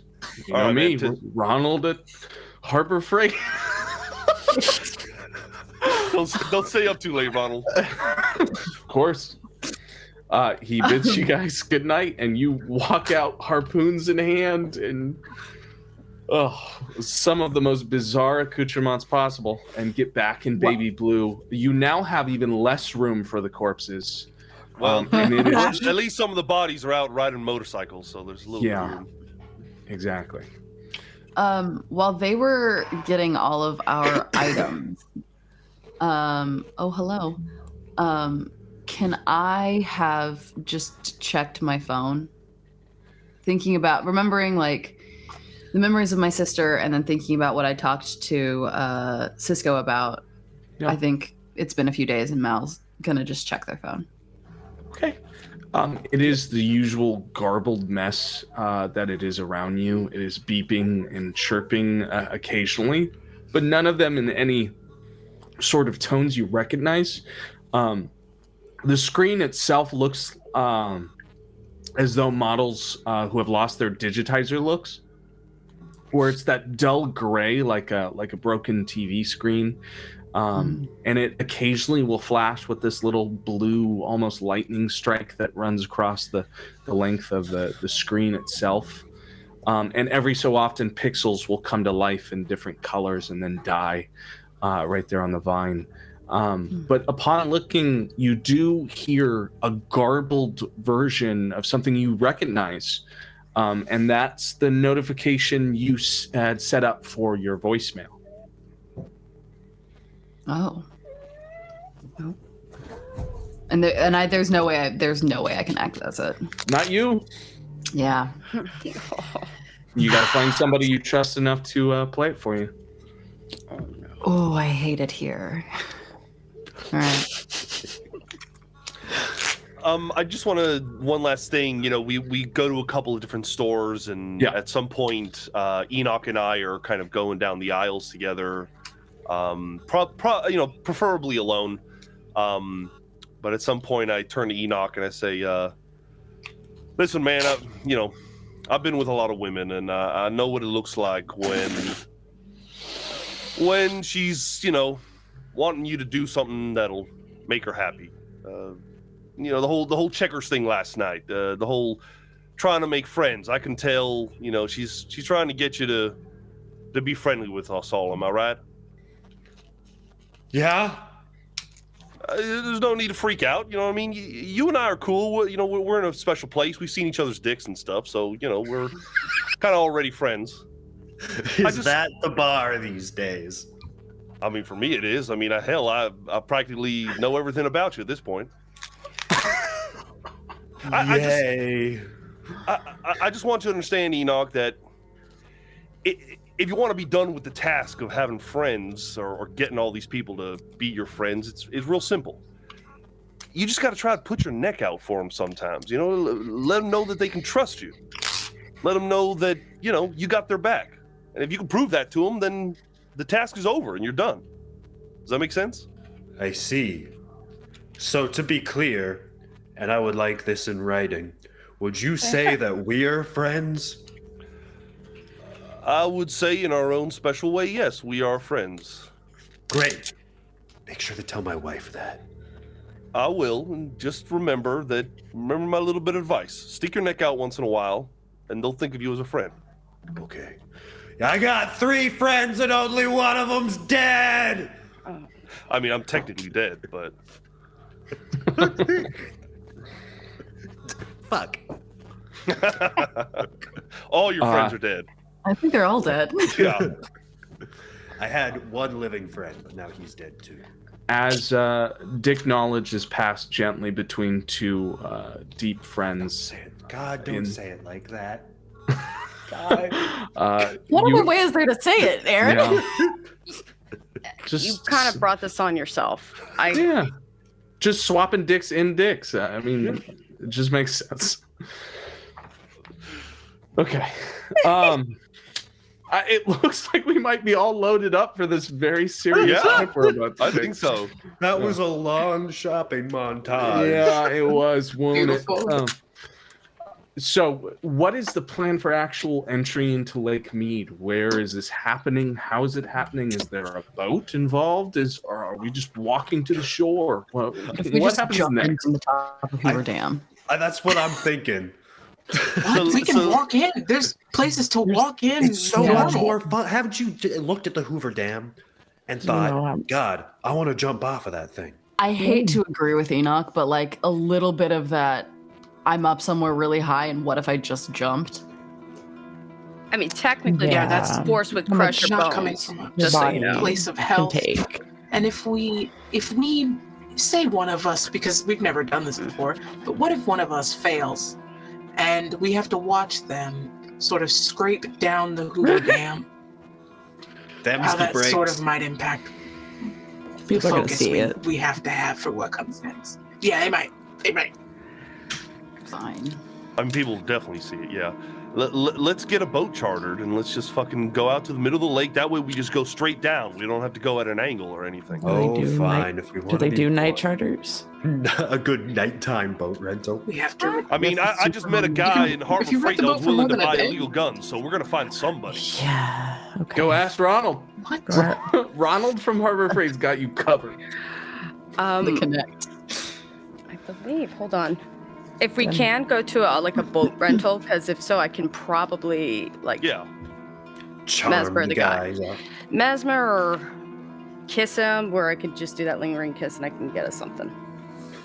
All right, so I'm gonna drive around Lake Mead looking for like harbors or docks, places where there are boats, and start asking around. So you run past a lot of day use entries that are like barred to the public outside of like driving over like gated barriers. But the great thing about Vegas, the great thing about being a kindred in Vegas is that almost everything is open 24 hours and Lake Mead is no exception. There are plenty of shores that are available to you that are off the beaten path, but close enough that you could probably walk your way to a boat rental. Take you a couple minutes, but it is possible. So you guys find one of those spots off and you pull off into the dirt outside of the shores there and walk into the more populated area. It doesn't look like many of these places are open, and in fact, from your first glance into that area there, you're probably looking at very scarce opportunity. But you do find one boat rental on the edge of the property that still has a car parked outside the front of it. All right, well, I'll come in with backup, Allison, but you go ahead and lead the charge on trying to get this. I'm also right before I go in or anything, I'm gonna activate my in presence my awe, so that can give me an extra charisma dice in my rolls coming up. You become what Allison has always been, and that is a tantalizing figure to see. You are beautiful, you are effervescent, you are the puppet master, and we're all just the puppets, baby. Stop it. Allison, you peek that there is a light still on in the boat rental off the far left. The rest of the shop seems to be very dark, but it does lead out to a sort of a docking area, and the car itself outside parked there has a boat attached. Okay. Something big enough that could probably fit all of you, but it would be a baby blue situation that feels a little cramped. By the way, thank you, Devilish Darkness, for the tier 1 3 months subscription. Thank you. Awesome. Is there other things like maybe a canoe or anything like that could, even a small man kayak or anything that could also help? You imagine that a boat rental place might probably hide those things inside once the day is done, just to, Obviously. prevent from people like you. But you imagine if you were to break into this place, you could probably steal some kayaks, sure, Cool. to go with your harpoons. Okay. I'm gonna go in and see if I see somebody. Okay, I'm trailing behind, not trying to bring too much attention to myself, but just as backup. The two of you get up to this rickety wooden structure that makes up the boat rental. It has this cheesy, probably from the late 70s, early 80s sign that advertises for Lake Mead. It's one of the smaller locations out here. And the windows are shaded, sort of that like jellied glass, so you can't necessarily see inside. And the first door you try, if you try the knob, are you going up? Are you trying the knob? Are you trying to move inside this building? Let me ask that first. From what I've heard, Burroughs loves knobs. Allison always tries the knob. I'm not being suspicious. To me, this is like normal. Like, I'm just gonna go ask a rental, go through the front door and be like, You try the door to the front door. It is absolutely locked. This place is closed. Still light so on, no one's but you around. imagine Oh, it's I'm gonna. somewhere deeper in knock. an office or something. You're knocking? I'll knock on the door. Absolutely. You hear some shuffling behind the door from a few rooms in, and there's a long while. The sort of while that if you were another person in another life, you're sort of staring through the peephole, wondering who the fuck is knocking at your door at Lake Mead at 9 o'clock at night, 10 o'clock at night. But eventually you can hear footsteps on the wooden platforms on the other side of the door. And then through the door, you hear, "Can I help you?" Yes. Okay, this is a little silly, but today's I'm my sorry, birthday. we're closed, ma'am. Well, hold on, just really quickly. It's my birthday, and my friends and I really kind of we want to skinny dip because that's something on my bucket list, and we wanted to know if that was possible. Okay, have fun with that. Thank you. No, wait, come back. Could We you got make cash. Oh. We got cash. Go ahead, Allison, make a manipulation plus persuasion, and then add on Oh, add on using whatever Burroughs has in persuasion. Oh, I mean, if you want to, that's 3. Yeah. Oh shit. What, I want to know the total on this dice pool. Okay, Yeah, hold it's on. gonna be like Let me get my- 10 between these two. Let me get my manipulation. But then you get to roll all Okay. the dice. I want to know. And how many was for you, Burroughs? 3. Thanks. Okay. I have a specialty Oh, in gaslighting. Are we gaslighting this person? I don't think so. I guess Wait, are it's you- not Allison's birthday, have so that 3. Are counts. you serious? Do you have a 6. specialty in gaslighting? Yes, He I sure do. does. 9. Yeah. Of course he does. 9. Have you seen his home life? He has to. Okay. Do you have enough dice? Yes. Okay. Oh, I have enough dice. Okay, so I have to do the math. Hold on. 1, 2, 3, 4, 5. Yeah, we got 5 successes. Yeah, on the other side of the door, there's a long while where the two of you think that this just hasn't worked. And then you hear a sigh through the door. He says, well, skinny dipping in cash, you must have come from the strip. Fine, but you're gonna fucking pay. And he clicks 3 different locks and then opens the door. And you're looking at this older individual, probably in his early 40s, a little baseball cap with a fish on it, and lots of flannel, a little waffle knit undershirt underneath. He's Love starting it. to get a gut, starting to get a little older. I'm gonna reach my hand back to Burroughs, like to indicate money, like any cash you have slipping in my hand. Yeah, I'll whatever I've got, it's, maybe a couple hundred, but That's it. Okay. I'm just saying, I so appreciate this. Yeah, of course. I'm happy to help. You said you were skinny dipping with your friends? He looks at Burroughs very suspiciously. He's my assistant. I Yeah, can't imagine what he assists with. I'll be driving the boat. Okay. He takes the money and he counts it. How much money did you put in his hands, Allison? I believe with what Burroughs may have given me would have been like 400, maybe. Would it be Okay. 400 or 500? Yeah, I think that's good guesstimate as to how much a boat rental would be for an hour. Hey, it's late night. Like you got to show like we're serious about Yeah. renting these boats. Right. He looks at you and then back at Burroughs and then back down at the cash. He says, well, 420 is usually the half day for a sport model. So you just paid for a regular day and not a Think of it as got me out of my office day. it's an inconvenience charge. I'm not oblivious to the time and all that. But you only live once and you're only in Vegas once. So that's why I just have to try. Is it really your birthday?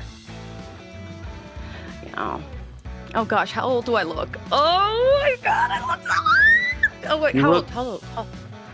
I don't know. I can never guess these things. 29? Oh my god, that is... Thank you so much for saying that. I appreciate that so much. In my head, I'm also a little miffed, but I want to come off nice. You're good. You're really good. Yeah. That's exactly it. Thanks. Oh, really? 29, huh? Yeah. And that makes him double take burrows yet again. you know what? It's your first time in Vegas. You're going skinny dipping. Fine, you can take the boat out. But I'm only going to be here till midnight, so I need it back before that. We'll be real quick, we promise. Okay, well, you know the marina. You know where you're coming from. Usually boats aren't out about this time, so you're going to be on your own if anybody comes for you. So you okay know with what? That's completely fair. So you don't have to worry about anything like that. Yes. Okay. And I am a very good swimmer, so you don't have to worry about that. Sure. Let me go out back. I'll get the truck. I'll get these slotted in the dock there. You sure you don't have any extra cash for me? I mean, I'll dig around. I'll probably pull out another $100 bill. Okay. He takes it. I hand him the 100 and I just say, how old do you think I look? Oh, jeez, man. I don't think you want that answer. No, I don't want the answer. Forget it. He starts moving out. He starts the truck, and you can see that boat start to wheel about and come off to this little dock, this little marina he has for loading out into Lake Mead. And what he said is true out there on that water. It does not look as though any boats are really patrolling outside of two separate blinking lights that you imagine might be some sort of security for the lake. Who knows? But he's in position for all of you. While we're walking back to the car, I'm just going to be kind of miffed, and I'll turn to Alice and be like, I'm not that old, actually. I died in my 40s, okay? I'll be honest. I thought you were in your 30s. You don't have to patronize me. I know I look old. You know what? I died with a big gut, and I got these gray hairs, I'm sorry, if you can't learn to accept a compliment, then that's not a me problem. That seems like something you need to work on. So that's fair. that's fair. So there we go. I meant that in a very nice way because you don't look like in your 40s. So really? Yes. All right, that's something I've been a little insecure about since I became a kindred. No. You got. Remember, it's your energy and all that. You have so much. Yeah. Yes, and you're singing. Yeah. It brings I sing out. like I'm still in my 30s, No, you sing with the boyish charm of a teenager, but with that, it ducks. It makes you look. Honestly, you're fine on that. Remember, you own yourself, or guess what? No one else is gonna love you. RuPaul. Hell yeah, preach, sister. I love that. All right, I'm feeling better now. There you go. And I'll even smack him on the little tush. I'll do a little pat, like tushy pat, and walk off. You have taught Burroughs the secret mysteries of RuPaul and slapped him on the ass and procured a boat seemingly as easy as all fucking hell. You all return to Baby Blue where you parked out and now it's just a matter of getting you all to the boat and convincing this man you've all come to skinny dip. All right, everybody. You don't have to get naked, but if you have any extra layers, let's go ahead and just go to basic shirts and all that. We got to sell skinny dipping. Before you say he's you don't have to watch us. to be No, he's not. But if he does, or security, it's called having an alibi. I think Enoch, like as soon as the word skinny dipping is mentioned, the shirt just starts coming off, and then you say you don't have to be completely naked, and then I just kind of sadly stop. I'll try to kind of distract the guy so that we can load in our harpoons and our many accoutrements. Just get him away from the boat as soon as possible. Okay, so you're taking him away, you're chatting him up, you're giving him a hard time about how he guessed your age. Go ahead and make a manipulation plus. Actually, let's make this composure plus persuasion. Even better. Plus persuasion. Hey, Caleb. Yeah. Since we're closer to the water, has the music in my brain gotten louder? Yes, it has. Almost deafening at this point. 2 successes. 2 successes. Yeah, that's enough. It's dark out here. He is flustered that this is even happening. He's only really working for $100 more, and now he has to entertain you, but he's just trying to put on a brave face while everybody gets ready. It's largely him thinking that this is a guise to hide him from the naked bodies and not from the many harpoons you all just smuggled. But we'll say that the rest of you have boarded this sort of sport class boat that seats enough of you and that equipment. It is rather baby blued up, so it is stocked and ready. But eventually he is ready to move, and as long as the rest of you are, we're moving. Let's do it. Okay. I would like to elect that maybe we should take our... Go ahead, Zach. Oh, no. No, Okay, wait. cool. I thought I heard something. I think it would be a good time to take our little 10-minute break here so that we can get even more time underwater. What do we Good think? idea. All right. So we will take our 10-minute break here. We'll be back very soon, and we will see what's waiting for everyone under the wastes. Can't wait. That was so on Oh, the good air. one. Yeah, that one. I don't think we cleared that one. I'm not No, gonna we lie. Did didn't. anybody hear that? Sound out in the chat. Just take a guess at what Zach just made us hear. Yep, that was on the It's a area. pretty good one, I On feel. Yeah, no. Fine. So we are This is on easy. the edges of Lake Mead, past boating hours. It is past dusk, so odds are no boats are supposed to be out here unless they are members of Lake Mead and the park surrounding. So we're making some dodgy decisions with a man we've just met, who we don't even necessarily know his name, but is giving you his boat. Half because you are all beautiful, elegant creatures of the night that warped his brain and understanding. But it seems very much aware that he's going to come with you. He's primed up with this conversation with Burroughs. He is standing by the boat. He's lifted it out. He's moved his truck out of the way once it's been sort of moved into that dock, and it's getting close to an hour where he's about to join you all on that boat and see exactly what you're carting. What's your name, Captain? It's Rick. Rick. Yeah, Everybody, you don't this have is... to call me Captain. Well, everyone, this is our Captain Rick. Say hello to Rick. Ahoy, Captain! Captain Rick. Hi, Captain Rick. Just run a boat rental. And he looks down at what is 6 harpoons, a full scuba suit, an air tank, goggles, flippers, weights, fishing nets, things that no suitable person would use to skinny dip. Now, and Captain then- Rick, and I put my arm around him.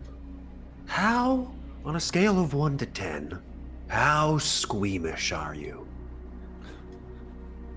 He looks between all of you, and he's starting to get that hinky feeling, knowing that something's about to go wrong. He says, I don't know what the fuck this is, but you gotta explain this to me right now, or we're done here. Cutting off his windpipe until he passes out. I see. Make a brawl plus dexterity check.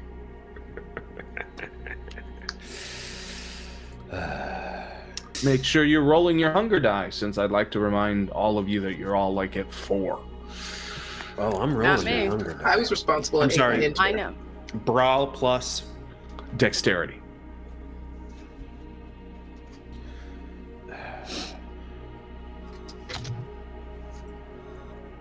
That is a messy critical. Okay. Wow.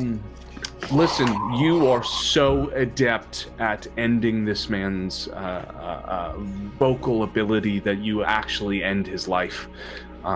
As you can feel your hand grip around his windpipe break, and the hyoid cavity that is stuck in his neck there collapses, effectively closing his throat completely. Without some sort of emergency tracheotomy, you imagine that in a few seconds, minutes, he'll probably die. He is asphyxiating. It is the horrendous sound of a man fighting for his life. Oh, I shit. don't want. Burroughs does not want to acknowledge this dead man, and he's going to just be like, I'm God gonna- damn it, can we please stop doing this? He's not There's got to be a dead better yet. way. He's about to be. We can fix him. I mean, I literally like him. every person we come by, you're never going to meet my family at this rate. Wait, what? No, hold If on. he's asphyxiating, I'm biting him. Oh, okay. Mal feeds on the asphyxiating fresh body, and are you draining him? Are you taking some? Are you slaking all? Well, you might as well take it all. I think Mal's probably at a point that they aren't really in control that much once their mouth touches blood. So I think There is a memory of your little sister waving to that crossing guard. But you're draining to 0, yes? yeah, Beautiful. I That haven't been monster yet lately. memory is corrupted. It's filtered through red. It is doused in artery. You end his life there on his own boat as the blood begins to pool in the walking cabin in the center of the luxury boat. He's dead. Remove 1 humanity for killing an innocent human being and draining him of his blood. Yeah, it's been coming. Just a bunch of selfish hacks. God damn it. I'm really pissed and quiet, and I'm shaking my head. I'm going straight to the driver's section with the wheel or wherever. I'm just gonna drive. I'm gonna just be ready to drive it. In order to get the wheel going, now that the boat has been sort of pushed out to water, you do need the keys, which are on his body. But as you pull into the pocket, you get those keys, and there's a wallet that includes a few pictures of him and 2 small daughters, one of which is 7, the others maybe 3. It looks recent. It's a nice little modern Polaroid that he must keep folded in. And aside from that is a little heart post-it note that has a stick drawing of a man with a big baseball cap. And he's got $500 I might as well take back. Mm-hmm. So you gain the keys to this boat, the knowledge that you've killed a father, and $500. Take him on the boat. Okay. So, Enoch, you're dragging that body down to the bottom of the lake, not me. That's fair. Are we driving the boat out to the center of Lake Mead? Yeah, Yes. I will be driving. Oh, You and just so, abandon- sorry, just so the record's clear, we take the weird mermaid and Felix on the boat with us. Yes, all bodies will come with us. All the bodies.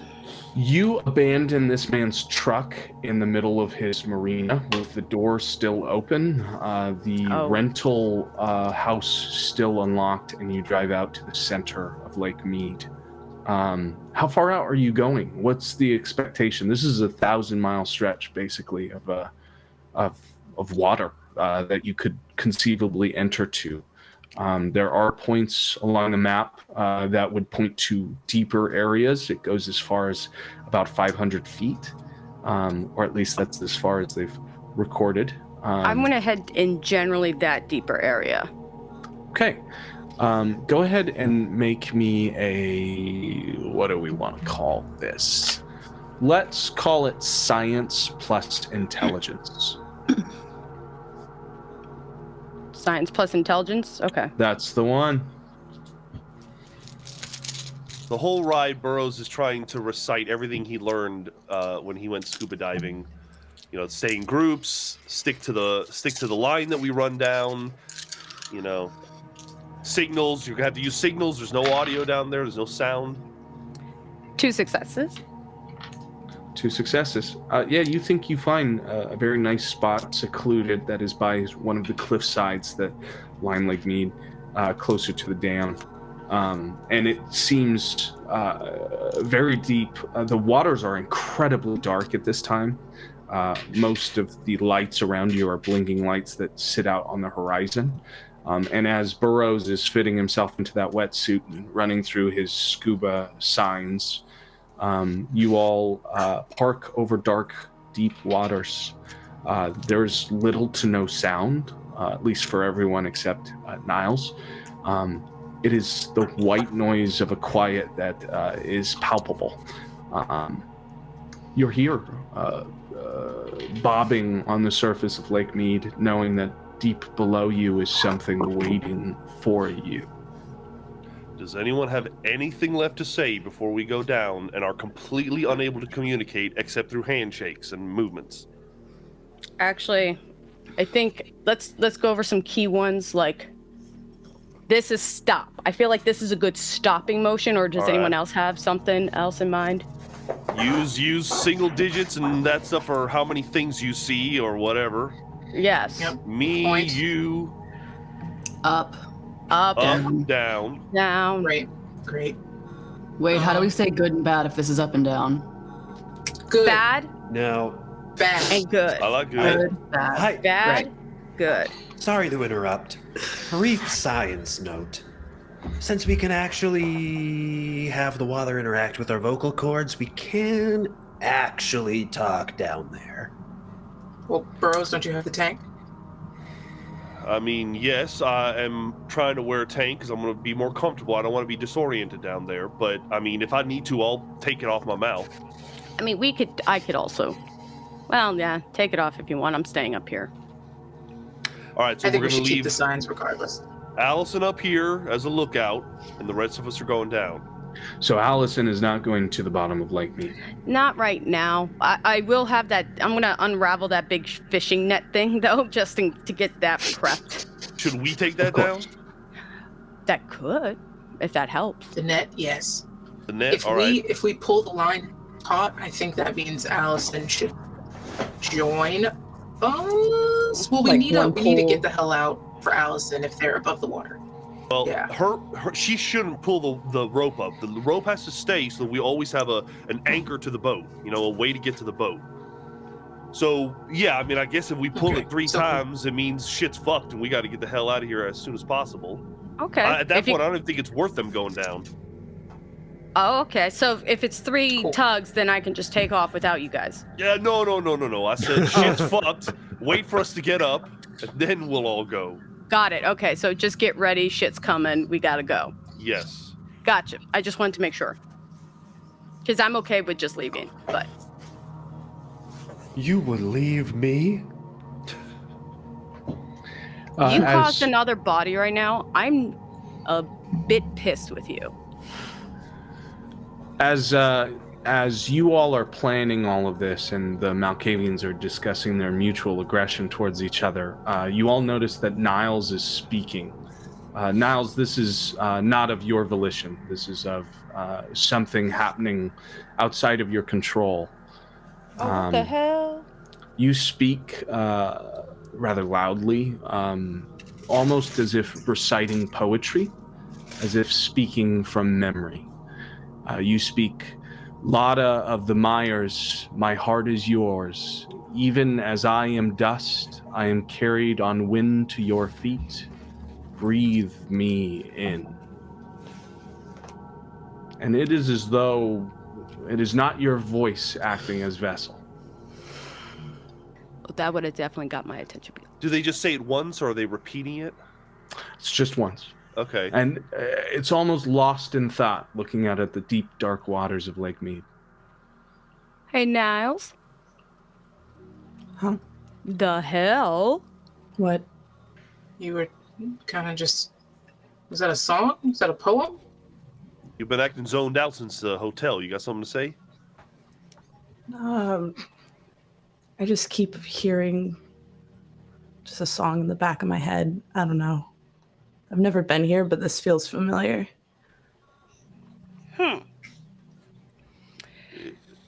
On a scale of 1 to fucking to our insanity, how do you feel? I feel fine. Okay. Do you think you can handle a weapon without murking the rest of us? Can you? They did I'm just fine. recite something out of their own volition, or not of their volition. Fair I enough. mean, this might be a helpful way to find whatever the fuck we're looking for. Does the song seem louder now that we're here? You feel Yeah. the difference? I can barely hear you speaking to me. Okay. So we have So a we've got a Wait. beacon at least. If it gets louder, so why don't you just go to where the sound is deafening, and then we follow you? We'll make Niles our point if you're okay with that, Niles. I guess if that's what you want. All right, everyone, make sure you got a harpoon gun. You know. Make Whoa, sure you. I thought harpoon guns? I thought they were just harpoons. Yeah, Oh, if harpoons. they're just harpoons, then I'm fine with that too. Harpoons. I was gonna say a harpoon gun, a little unrealistic. All right, we got We'll harpoons. say harpoons, just in the you interest. fucking They menace. they hurt things. They're pointy. That's all we need. Yes. So Niles is diving first into the water. Yeah, I'm gonna leave spoons. I guess with Allison. He gives you like a concerned little cant of his head as he's looking at you and then over at Allison, and you can feel a sense of apprehension that he's being left with her and not with I you. promise nothing. I won't. I promise spoons will be spoons when you. Somehow it's not reassuring. I just give Monster Allison like a very like poignant look of like, don't. Dead ass, serious. my And bird. she's gonna be like, serious, yeah. And as a little goodbye, perhaps his last, or at least he feels that way, he steps forward and gives you a little peck on the nose. Yeah, I give him like a little scratch that like goes under his little beak. Good. Yeah, and I guess since I'm point, Niles is gonna at least take the jacket off, so it's just the tank top that they have normally underneath. And I guess I'm gonna crack a glow stick first, Yeah. toss one in the water, and keep one in my hand. Yeah. And then I'm just gonna dive. Yeah, you pencil dive and break the surface of the water. It's incredibly cold, and your body is cold itself. Cold is one of the only things truly that can affect a kindred. Largely because the body can still freeze and the mind can become trapped inside. So that shock of freezing cold water runs up you as you full dead weight with the added weight that you all accumulated from your purchased items. You start to drop into the waters and immediately becomes a situation where the light is fading fast and you can see the moon just barely up over the shaded little surface, but it's not long before your vision becomes completely clouded in darkness, the sort of darkness that almost feels as though you don't know where your own personhood is. You have to check in and look at your body and try and find whatever light you can with that glow stick just to know that you are. But outside of the length of that glow stick, outside of that light, or the flashlights that you all have purchased, there's little to no look. For most professional divers, for a lot of these situations, it's not until you reach the bottom, not until you reach some sort of end that you actually begin to see. And so for a time, it's this sensory deprivation as you fall and fall and fall. Is there any attempt to level at any point, to wait for the others, or are you going as far as you can the whole way down? I'm gonna go as far as I can to see. Be the first one to go. Gotcha. I'm going to leave you there for just a moment to check in with everyone else. Everyone else, are we all getting into the water? Is there anything we want to accomplish there that is Burroughs not turns following? to Niles like with some fins, but they've already dived into the water, so he just drops them and He's got a full tank. He puts it into his mouth and he fucking dives into the water. Yeah, he does the full back dive over so that the pressure With doesn't flippers. affect him. Yeah. But on the way down, it's almost disappointing, Burroughs. This is nothing like it was when you were alive. When you were alive, this was exciting. This was a fire in your veins. This was the thought of at any moment I could be taken by this place. But now it is this cold, unfeeling wave, this fog that you have to fade through that you know probably couldn't kill you if it tried. All you can feel is the cold, even through the wetsuit. And the air that is pumping into your body doesn't even give you any comfort down here in the water. It is just placebo, as you feel, as in so many things in this undeath for you, Burroughs, that nothing really brings any comfort. Are you going all the way? Go ahead. I've tied off the rope to the boat, and I will lead the rope down wherever we go. I'll basically always have a hand on it and then a hand on the harpoon. I've got a couple glow sticks cracked in my belt, and I'll kind of, thinking I'm like the most skilled diver, I'll make sure everybody gets in the water and goes down, kind of in a group. Understood. As before, everyone does go, I will look at Sybil and Mal, and I'll be like, I know this a lot, and I know I'm pissed with him, but do make sure this one does come back. And I'm going to point to Enoch.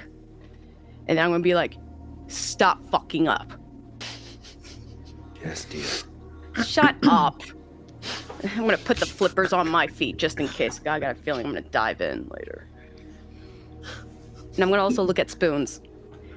So do you can you hear me? Do you understand me? Or is this just only a master pet thing? And I'm going to see if the bird acknowledges. Yes or no?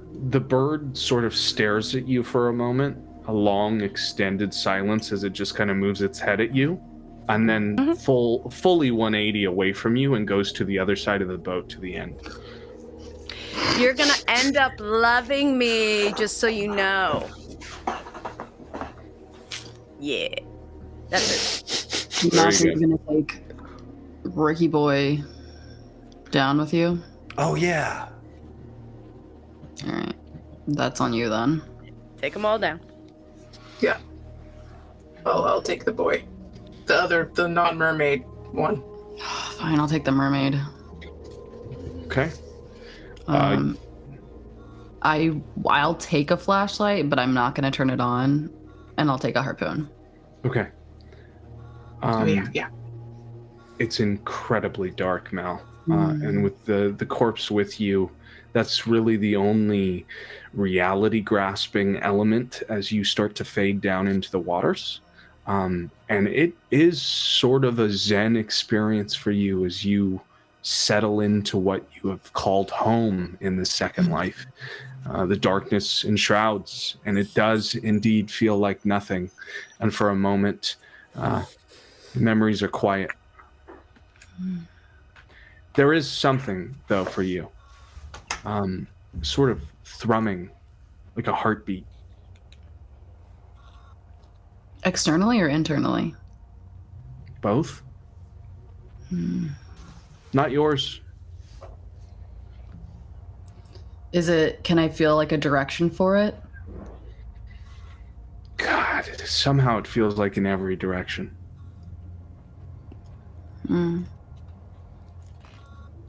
Does it feel similar to when I went over the edge of the bridge? No, not in the way you're thinking. Okay. Beautiful. Does it feel similar to my home? Sorry. No. This feels unlike anything you felt before.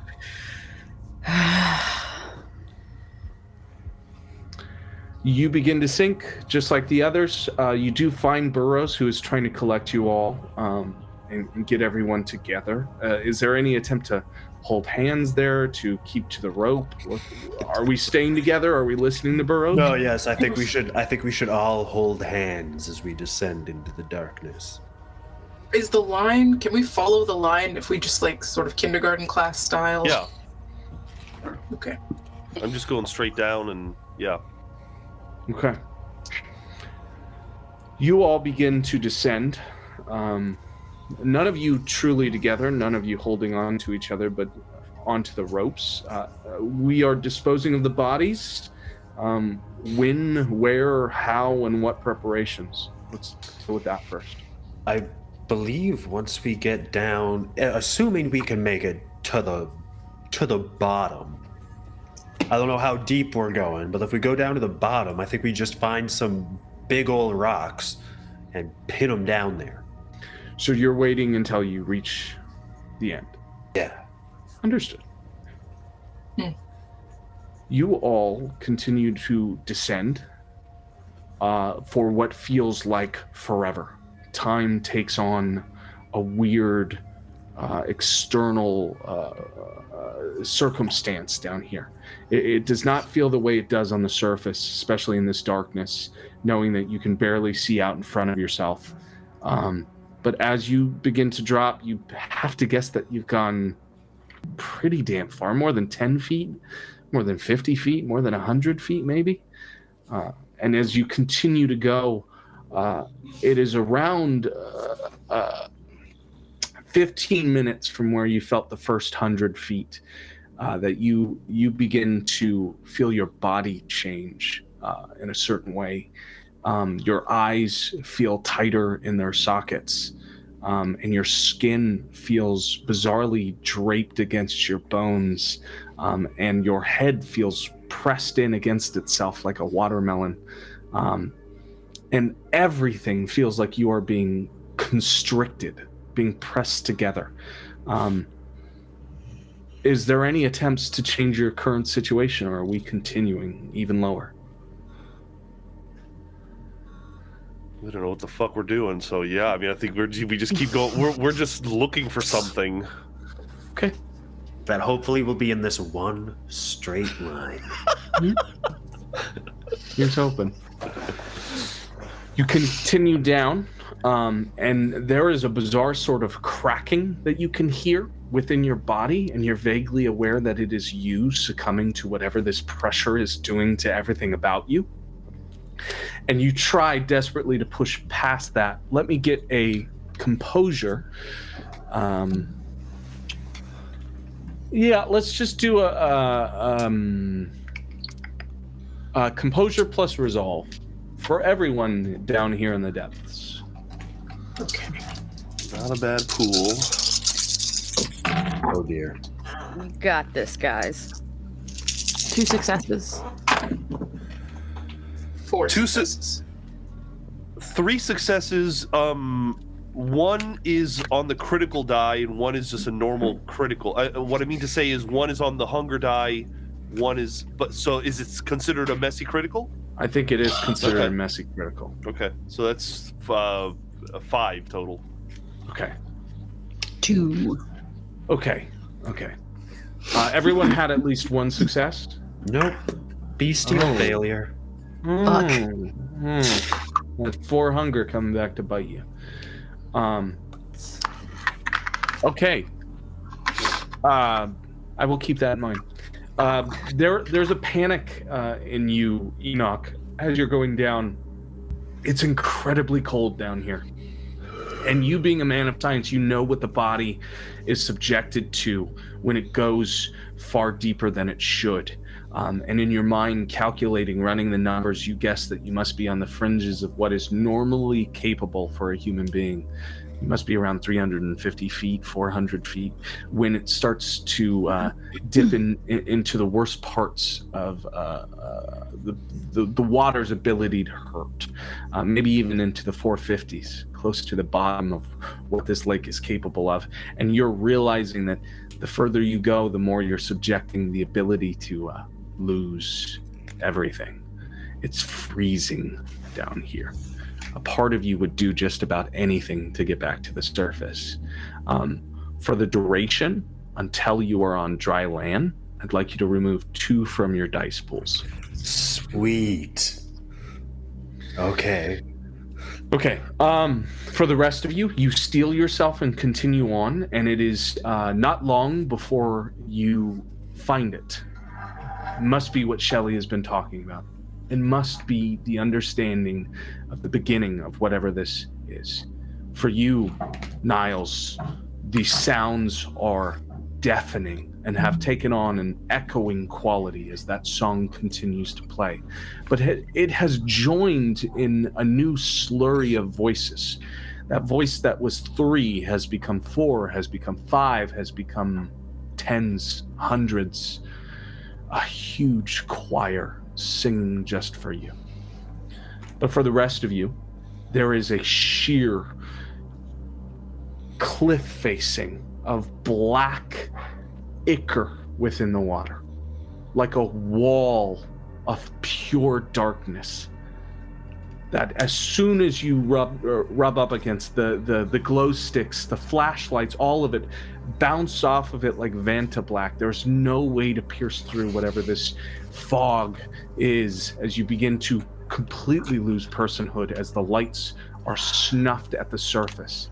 Swimming a few paces back, you begin to regain that light and can at least see a few inches out in front of you, but there seems to be some sort of barrier here before going any deeper. You have not reached the surface, but you have a feeling that this must be at least close. You know how I used Fleshcraft to move the bubblegum in the mansion? Is that something that I can try to do here? And like put a hand on the ichor and see if I can part it and move it away? I love that, yeah. Go ahead and roll your dots in vicissitude. So it's almost like there was just like a layer of fog that when we go into it, it's like darkness, the spell, where you can't see shit, and we come out of it, you can see. Exactly. If we're talking about the dragon game, you're stepping into darkness, where it's like you become blind.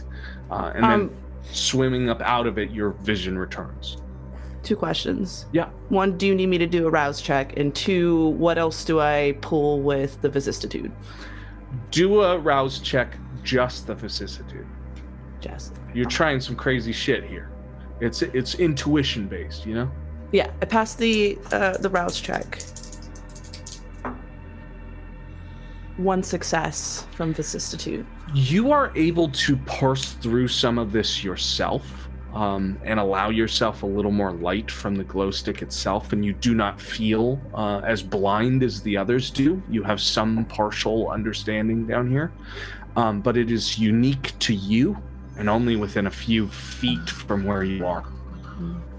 And you, well, none of us came down together. We came down in a line, right? So you're aware that they are treading water near you. You can feel some of the displacement, but God knows where they are. Are there any actions from anyone else? I will remind you, Mal, that thrumming is still here. Yeah. Can I use Shadowcast to try and manifest a shadow in those shadows and see, like, if I can feel anything or... You're trying to see if maybe you can manipulate it in some way your own, right? Using your shadow to displace theirs. Absolutely, I love that. Let's go ahead and take whatever your pool in that is, and we'll use that the same way that Eli just used vicissitude. Cool. And it's just Oblivion, nothing else. Just Oblivion. Cool. You're trying some crazy shit. That is 3 2s. Nothing. Damn. You can use willpower to re-roll if you would like to. I'm going to use Now's the time. Don't burn it all, because maybe you'll need it later on, but this is absolutely the time. I'm going to use different dice, because those betrayed me. These 3. We need to get you a dice jail. Fuck. 1 success. 1 success. You're on. It doesn't work for you completely, but there's a snapshot, a little moment in time where the displacement caused by your crafting of those shadows actually does open a pocket. And you can see for just the briefest of moment, more of the water on the other side. Still dark, of course, but you can see at least through like a pocket, right? So while Niles can see a few feet in front of them, but not through the darkness, you had somehow opened a window, Mal. And that window on the other side actually is brighter than the side you are on now. There are some sort of light fixtures, maybe something of bioluminescence or cast light on the other side of whatever this wall is, and they are swaying. And then that window shuts. Is like the outside of it hard? It is not hard. Imagine it like a cloud, like a nebula in the water. And could I tell how deep it was, or how like far it went? Judging from your window, maybe 12 feet might be your guess. Not impossible, but anything can happen. Maybe your eyes are betraying you.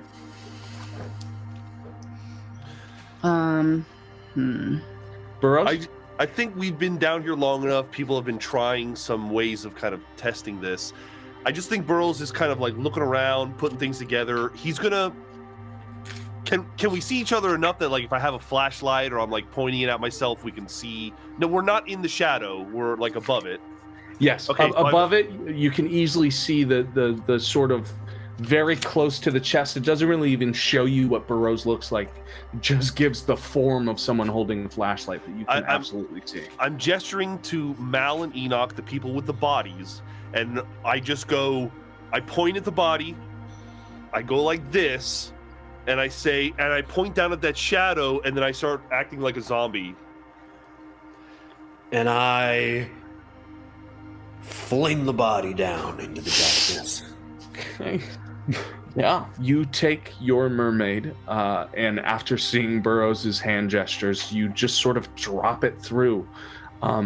The corpse gathers into that water and has that loose sort of buoyancy of a vessel that can't fight back against the tide.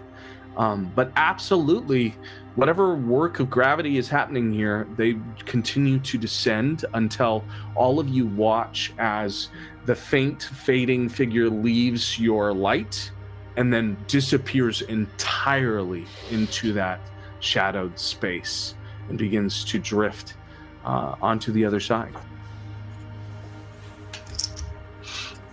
I look over with my mermaid and F, and I point at my mermaid and F, and I point into the cloud.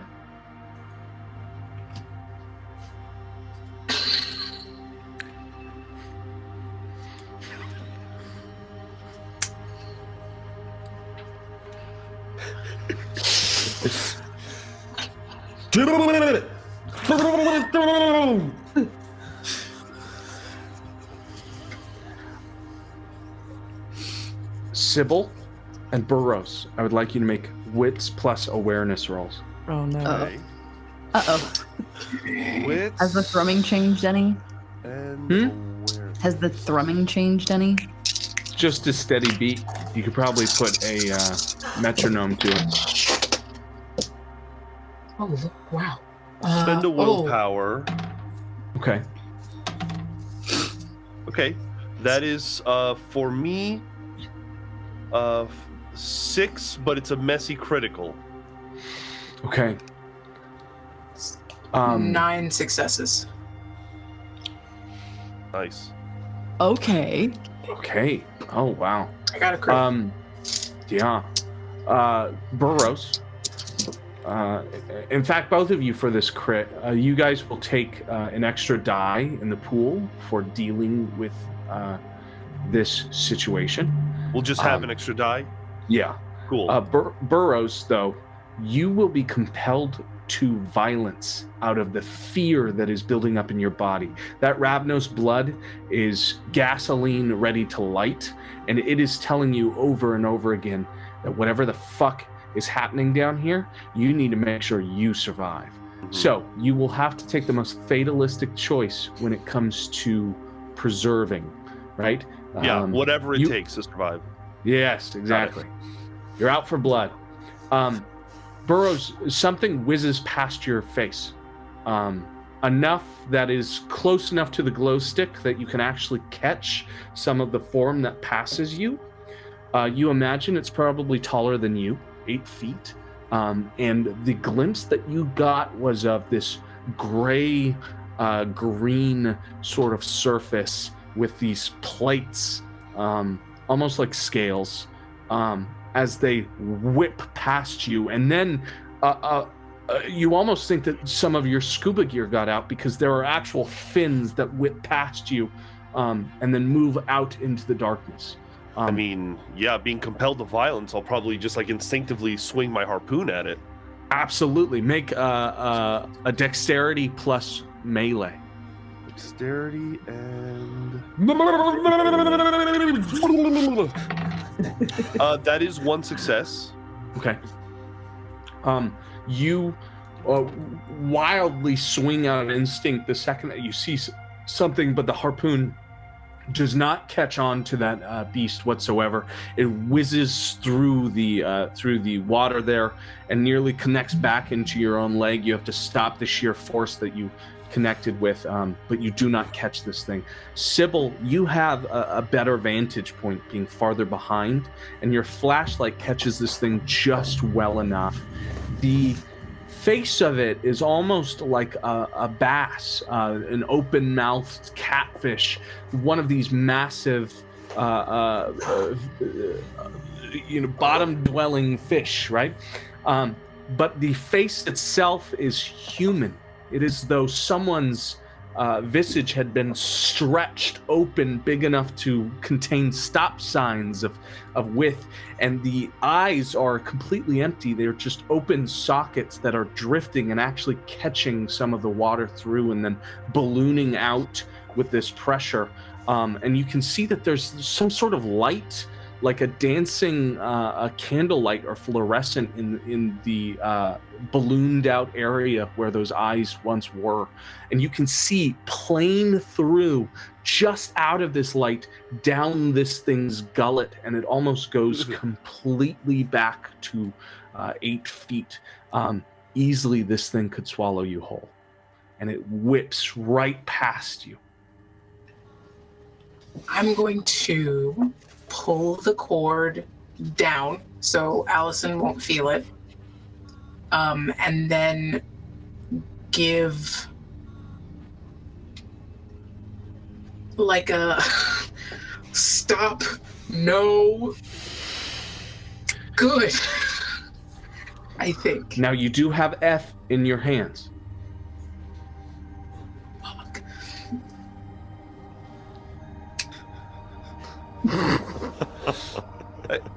I mean, Burrows will probably like back up and is like now like protecting everyone, has the harpoon out and is like ready for battle, but Got it. is not advancing. Oh yes, I'll raise the fucking harpoon. Yes. Yeah. So I believe the only two that are interacting with the shade and are unable to see this are Mal and Niles. But Enoch, you are privy to this look. You see that both of them are in a panic and the harpoons are pulled. Here's a long shot. Sense the unseen. Okay. Can that help me in this low light environment, since these are supernatural creatures? Yeah. Okay. So you're trying to see them with Sense the Unseen. I don't know how much Sense the Unseen does for darkness. Thus the long shot. Sense the Unseen. Let's take a look at this ruling here. Let's see. The vampire can detect things that are supernaturally invisible. I don't think that this applies, unfortunately. Damn it. I cannot give well, it to you. I tried. You know what though? You can imply your aspects here. Do you have heightened senses? I don't think you do, actually. I do not. Okay, never mind then. We're good. Unfortunately, can't be done. Is there anything else you'd like to do? Nope. At this point, it's pretty clear. It's either go up or keep going down. I mean, I think we probably try to gather Mal and Niles, unless they're just on their own, and try to just agree that we probably just need to keep going down. So Burroughs collects you all. He points down at the wave of darkness and prepares to keep moving. Action. Can I create shadow cloaks so that I'm at least cloaked in the same kind of darkness that we're about to go through? You sure can. Yep. You become as dark as the rest of us. I think we will descend. Okay. I need for Enoch and for Niles to make a dexterity plus athletics roll. Oh no.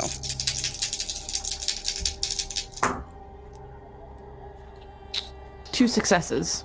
Bestial failure. 2 successes. Oh my god. Bestial God. failure. Good God, man. Truly, that -2 to your dice pool is really helping. Niles, you begin to navigate the darkness. All of you begin to move through. It's harder. It's slower. Your body feels disassociated from reality as you're parsing through all of this. And you can't really hear the others in the silence. You can just hear some of them or feel some of the movements, the displacement of water down this deep. Enoch, you feel as though your legs are ripped up from under you, and your swimming begins to constrict, stop, and then become held completely, as you can feel a slimy lubricant begin to slide up your legs. I start stabbing down with the harpoon. Absolutely. That is not before you're going to take some damage. Naturally. Oh, no. Yeah. You can feel your calves break as the bones there are snapped by some powerful inner jaw. You will take 3 superficial damage. Ow. Yikes. For Niles, you can hear, feel, and sort of sense this big form fly just above you, enough that it touches against some of your hair, and you can feel the scaled texture of whatever it is run up just above you, narrowly avoiding you joining Enoch's fate. Enoch, go ahead and make a strength plus melee as you try desperately to stab your consumer. Well, with a -2. Messy critical. Ooh. Shit, 2 you're successes. all over the place. There's no 2 in between. 2 successes. We won't call that a crit because of that -2, but you're absolutely here. You're loving it. With 2, you manage to break free, at least, from that hold just temporarily, as that thing begins to wiggle past you.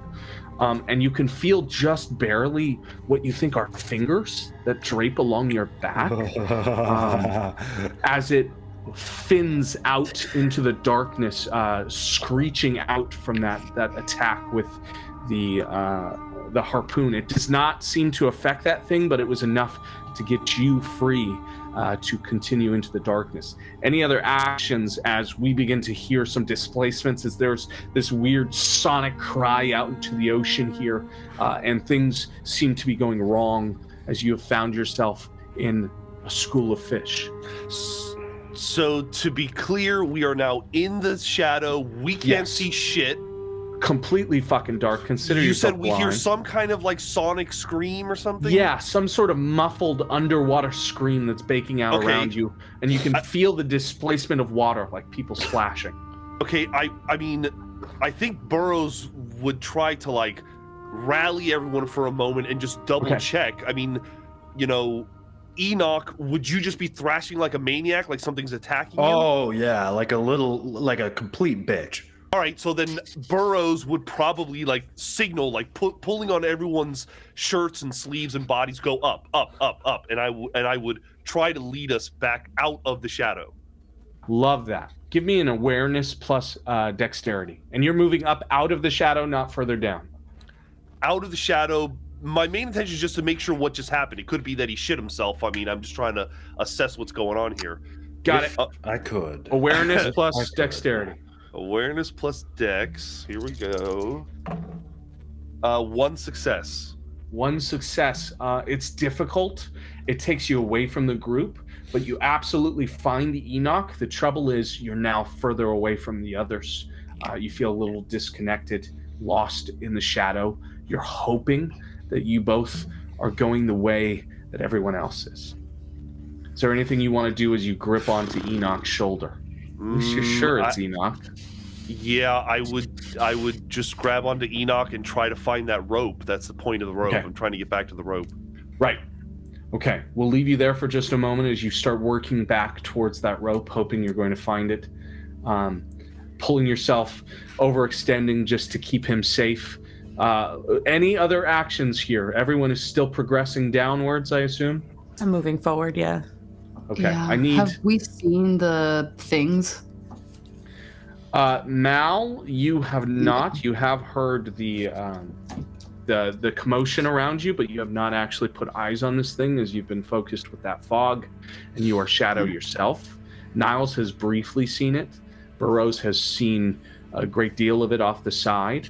Enoch has not seen it but felt it, and Sybil has seen exactly what we're dealing with. Let me get athletics plus dexterity for everyone moving down. Burroughs, for you trying to find the rope, let me just get wits plus awareness. And to be clear, I am not trying to move down. Okay. Oh, no, I'm asking. It's up to you. Burroughs has me grabbed, and it sounds like we're going up. So you and Burroughs... you feel me taking you horizontally back to the rope, and once I get the rope, I'll probably head back down. Got it. Yeah. So I do make the roll. Yeah. Which is, I'm sorry, what is it again? For down, it was dexterity plus athletics. 1 for Niles. So that's no dice for me. 3 successes. 3 successes. Okay. As long as you have completed 1 success, then you continue down. For the 3 successes, Burroughs, you absolutely find the rope again. But just as you do, you and Enoch are greeted with that full effect, that giant human mouth, those stretched out lips as they open up, and you can see this thing, this big trout coming straight for you. As it collides up off of the rope and tries desperately to bite in at you, and you can see as its mouth closes in, these big incisors shoot out like needle-sized teeth, like little syringes at the ends of each of those human gums. It tries to make an attempt on your life. Burroughs, go ahead and make a dexterity plus athletics to avoid this thing. 1 success. 1 success is enough to get you out of the way. Unfortunately, I believe Enoch had 0 successes and no dice. With my -2, I have no dice to roll. Beautiful. This is, unfortunately, your moment. As this thing again goes for you. The opposite side, its huge mouth coming into you through the shoulder. It engulfs the entire thing and bites down as hard as it possibly can against the bone. You can feel it, those incisors grating along your shoulder blade. You take 3 superficial damage.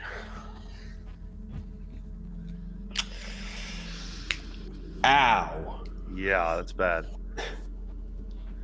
For those going down, did anyone score 3 successes? No. Okay. All right. Did anyone score 2? 2. Okay. All right. Let me get 1 more athletics plus dexterity from everyone attempting to go down. For Burroughs and Enoch, if you're attempting to fight this thing, if you want to square off with it as it's biting into Enoch, let me know. I would love to do that. Yeah, I'll try to kill it. Okay. I have 1... Oh, sorry. Go ahead. No, I just have 1 success and 1 failure. Okay. 1 bestial failure. Got it. And Sib, how are we doing? It's 2 successes. 2 successes. Okay, cool. So Burroughs, go ahead and make an attempt on this thing. So here's the thing. Burroughs is much better at brawling than he is at you had me do a melee. I mean, could I just try to pop the bubble in this thing's head, just like try to punch it? You absolutely can. That would mean getting rid of your very precious, hugely important harpoons. But I'm totally okay with it. You go with the dice pool. I'm gonna roll poorly if I use this thing. I agree. The harpoons were a mistake. These hands. Disagree. All right, I'm using my hands. Give them the hands. I'm gonna try to give it a good karate chop. So it's a brawl with what, strength? Brawl plus strength as you come down on the head of this thing as it's engulfing your new friend. All right, here we go. 5 dice. That's 4 successes. 4 successes. Oh my god. Yeah, you absolutely collide with this thing, and you have a sense that you've popped that cavity that sits where their eye sockets used to be, and the light from this bioluminescence in its head completely snuffs out and collapses in on itself like you've just deflated the entire thing. You can see as it squishes out onto Enoch's body, and this disgusting fleshy green sludge begins to expunge out of this thing's body as you've completely destroyed it, and it begins to float back up to the surface. I'm just gonna kind of reach for Enoch, and like a pat on his shoulder becomes like a wiping the goo off of my hand, and I'll start making my way down. As you pat that shoulder, you notice that there's a noticeable gap that your hand almost falls into for a moment, but you absolutely wipe off. For the rest of you, Mal, you got 2 successes for a total of 4 successes in moving down, right?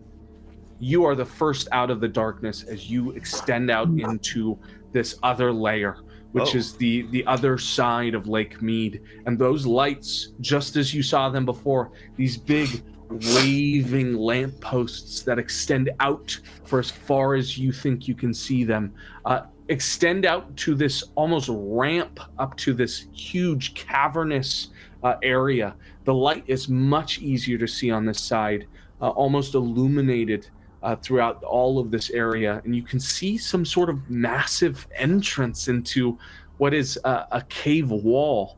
And even closer than you can see the school of fish you all are caught in.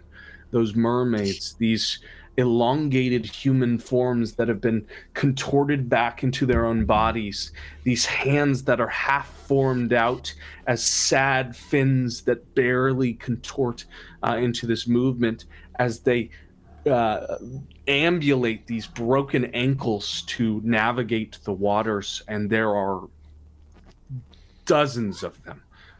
Some of them floating just above what you imagine is where your friends are all now, weaving in and out of that black darkness. Has anyone else reached 4 successes on going down? I think I'm one shy. One shy, and I think Sybil's 1 shy. Okay, cool. All right.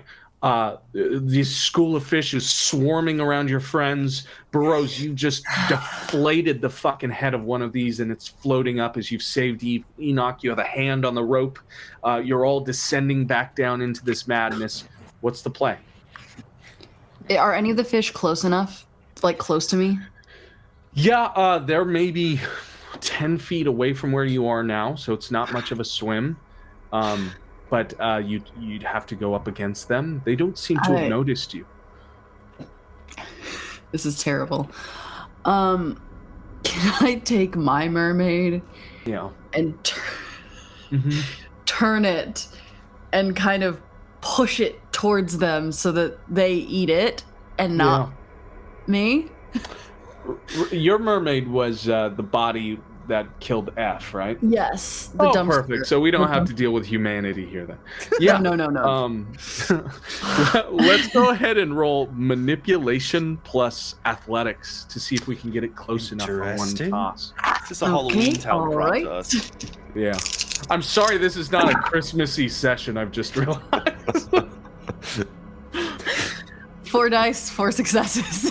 4 dice, 4 successes. You throw this human distraction up at them, and as this decrepit centuries-old body descends up, all of you in the darkness can feel this sudden shift of what you can imagine is maybe 30 bodies around you suddenly moving through the water.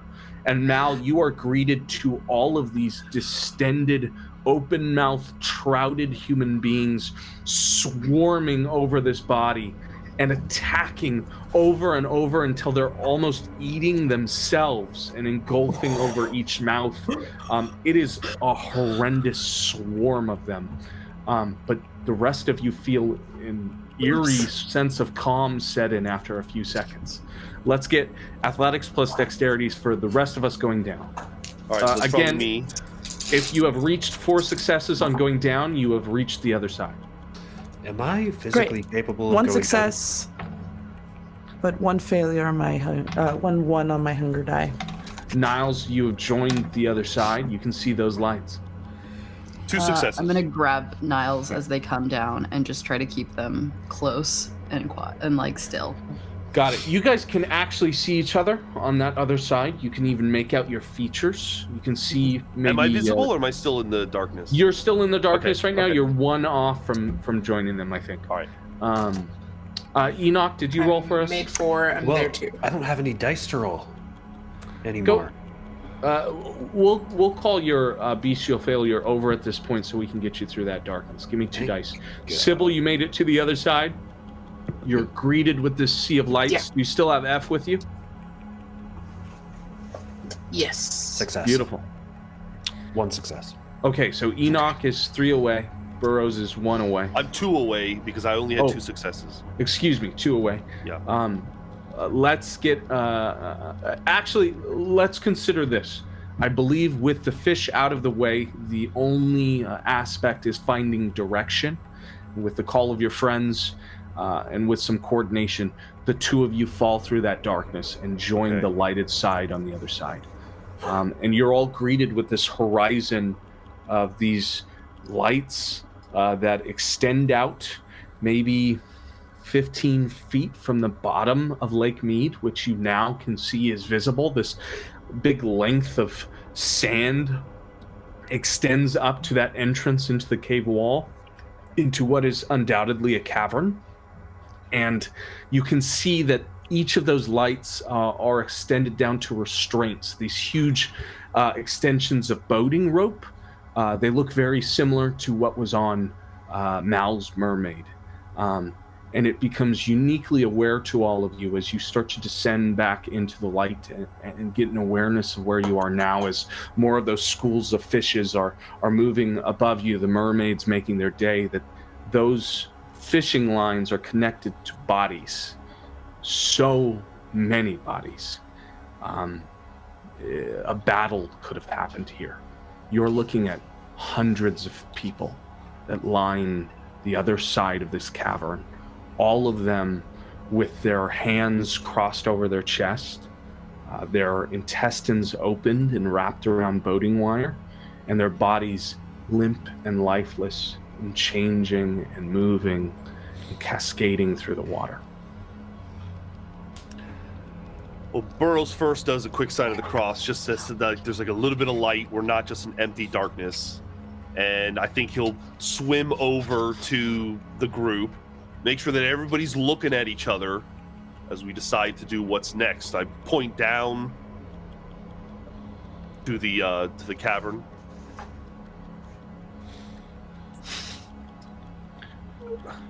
You know, I kind of gesture to like, we're here. What are we gonna do?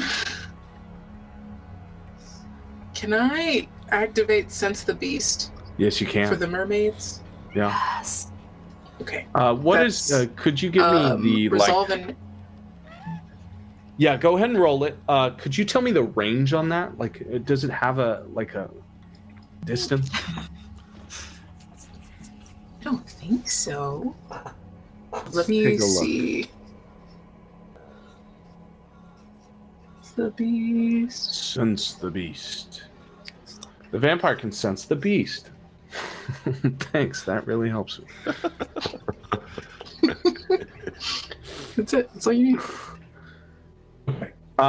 Here. Okay. Go ahead. It's not a rouse roll, is it? Okay. No. Go ahead and give me your roll, and then based on that it's- success, we will dictate just how much you learned from this situation. I still got music in my head. Yes. Deafening. And will it stop? That's 2 successes. 2 successes. You absolutely recognize those fish as mortal or some sort of construct. They're not kindred, but you are greeted with an overwhelming presence of kindred in this minefield. Many of these hundreds are kindred.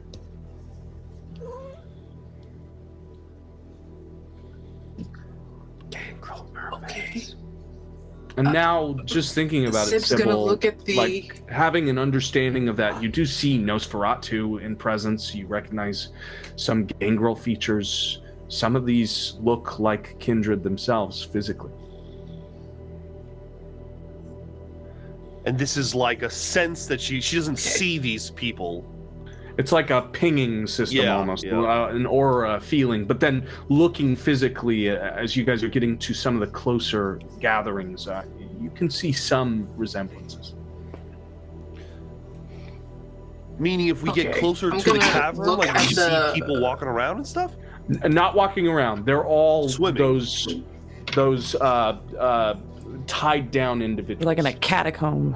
Oh, Yes. so okay, because the dead body we found was not pinging as a kindred, so that's why No. I'm okay. And there are Kindred plenty of those dead bodies that are tracking on both. So there are many kindred among here, and there are also many like your mermaid.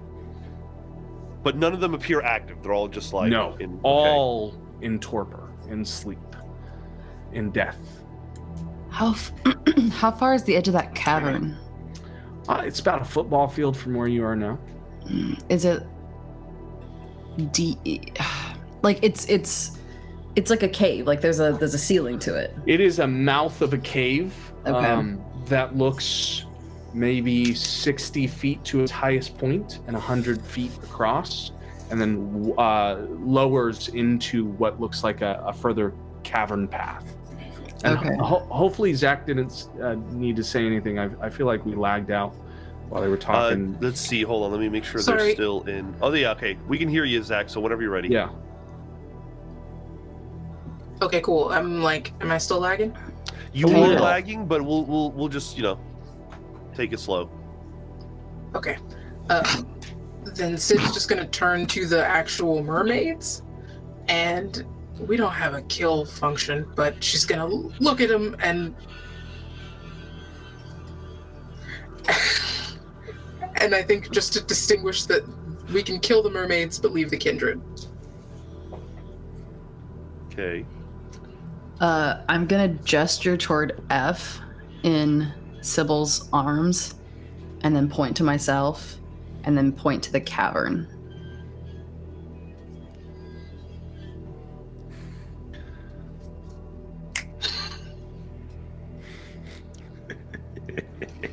Good stuff. The saddest finger guns. I'll take F, and I'll activate Shadow Cloak again, so that we're hidden-ish. And then I'm gonna start swimming F toward the cavern so I can slip him up under that lip in the roof. Now So we you have- are Where to leave him?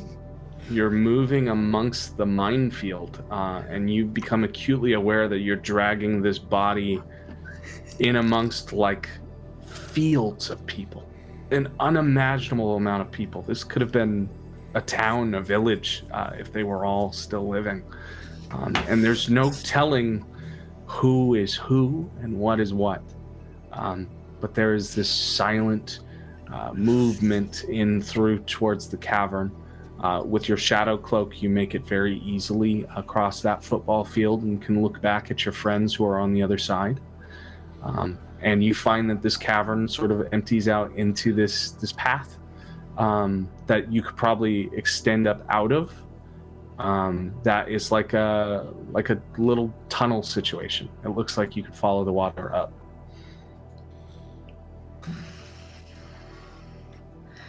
I'm gonna tuck F up under the rocks so that even if he floats, he'll hit the ceiling. Okay. Um, Are you trying to target him for the sort of tunneled path itself, or just the roof of the cavern? just the roof. I'm not trying to like send him up. I'm trying to like keep him underwater. Got it. And then I'll kind of they can't see me because I'm a shadow. I've definitely gone in the direction of the cavern. I think like figuring that's what they're planning to do anyway. Anyone who would like to start traversing the minefield, absolutely. Go ahead, all of you who are doing so, make me a dexterity plus stealth. I will stop at the lip of the cave. Got it. Not going in. Do I get a specialty in dodging stealth for kindred or just regular stealth? Yes. Yes. Yeah, use your specialty here. Great. 4 successes. 4 successes. Sybil, you are making your way. You do not believe you're being perceived. If anybody disappears into a hallway or something, or like goes further, I will then follow. I'm basically just always trying to remain as close as possible to the exit. To see everyone, yeah. But making sure to see everyone, yeah. Yeah. Burroughs, what was your stealth? I didn't even roll. Stand by. 5 successes, but 1 failure on my hunger dice. Okay. That's perfectly all right, because the 5 successes are more than enough to get you to that other side. It is an eerie silence down here that is only filled with that song in your head. And at one point you stop and see a corpse just a few feet off of you whose eyes are still open. And for a moment you perceive them as watching you until it becomes increasingly aware that their eyes are asleep during their torpor. Awake, still dreaming, but not here with you. And as soon as you affirm that they're not with you, you keep moving. Burroughs, what did we get? 1 success. 1 success. Okay. And Enoch? Have I had a chance to descend that far? Because I know I was behind everybody You're else. with us. Yeah, you're I with see. us. Absolutely you are. So that's 1 success on my hunger die. Beautiful. Okay. You and Burroughs are definitely making the most noise there. But it does not seem to have like perturbed the situation as far as you can tell. And if it did, it hasn't alerted you yet. All of you arrive at the lip of the cave and see that there is indeed this passageway that you can almost tell stops being water at some point, about 10 feet up past the start. I'll go. Yeah. Yeah, following. Why the fuck not? Niles, the second that you approach that mouth of that path, the song stops. And you begin to move up. I assume you're going to the lip, joining the where the surface stops. Yeah, I'm trying to be stealthy about it. Okay. Just kind of peek up the water. Sure. Go ahead and make a dexterity plus stealth for me. Cool. Found Smeagol's lair.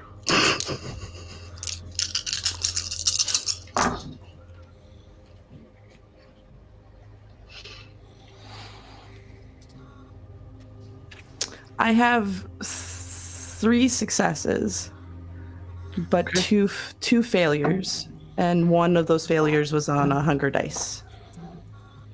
Okay. You arrive at the surface.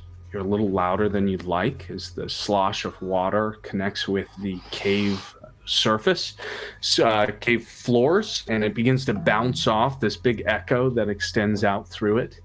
But you stand up on the precipice and you are greeted with a sight that makes next to no sense as the cavern sprawls out to this massive area that has been architecturally designed. Stone has been carved out of this area, almost made of obsidian black that extends out against desert rock, and is draped in the familiar cobwebbed ligament of your own mansion. And blankets the area. These big black spires that extend up to dangerous, sordid points that extend up to towers that push out. This is much smaller than your mansion, smaller than the castle from your dreams, but it is no doubt home to something. As you can see through this black obsidian arch extending out to this walkway, a throne at the end of the walkway sits in the center, maybe 10, 15 feet tall, made of the same stoned material. And behind it is this glassed out window that looks in on more of some of this welled water that exists back behind it. And there's this cascading water effect that goes over it. And there's a woman sitting in that throne, maybe 6.5 feet tall, 7 feet tall. Her arms are made of double helixes, so twisted and warped that you can actually see through them to the other side like windows. There are 4 wings that extend out from either side of her body, out of the back spine. There is this thorned crown built up out of the forehead itself that forms a corona of eyes that befit 8 more on her face. And she is wearing this wispy, see-through material that you've seen before, Niles. And there is a phrase that enters into your body that is in a voice you recognize from a man you have been. The voice of Casimir speaks up. Lada of the Myers, my heart is yours. Even as I am dust, I am carried on wind to your feet. Breathe me in. The rest of you, down at the bottom of this cavern, looking up where Niles has disappeared, there's quite a bit of time in between. What's the action? I think we've all moved up out of the water. So we're out of the water. Do we see the house? Do we see? Yes, you are greeted with the same architecture. This beautiful black obsidian castle, this foyer that is rugged out, is furnitured. There are actual pieces built into this area. This is familiar. Tonight, where have I seen this? Didn't we go to the house? We saw the mansion. It is absolutely familiar to the mansion itself in the ligament portions. I'm sorry, I was misunderstanding. Yes, this is familiar. Yeah.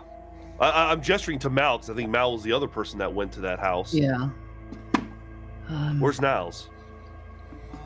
They went that way. Don't touch the pinky bits.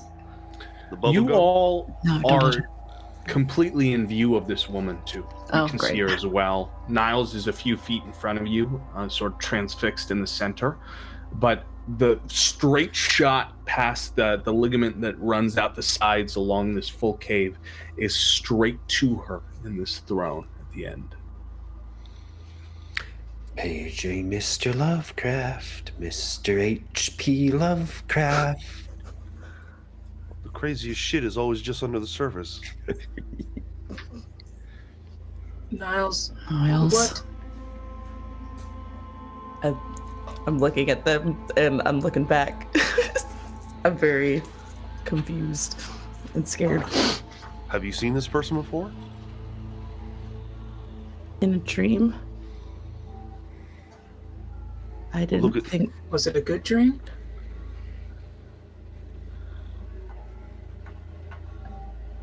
Yes. No. It was for the person in the situation. For.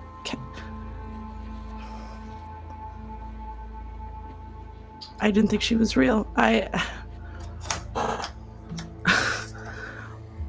Well, look, I mean, she is real, and clearly the person who sent that fucking body after us. So I think this is who we want to talk to. We should be in our best behavior and maybe see if we can come to some kind of agreement, right?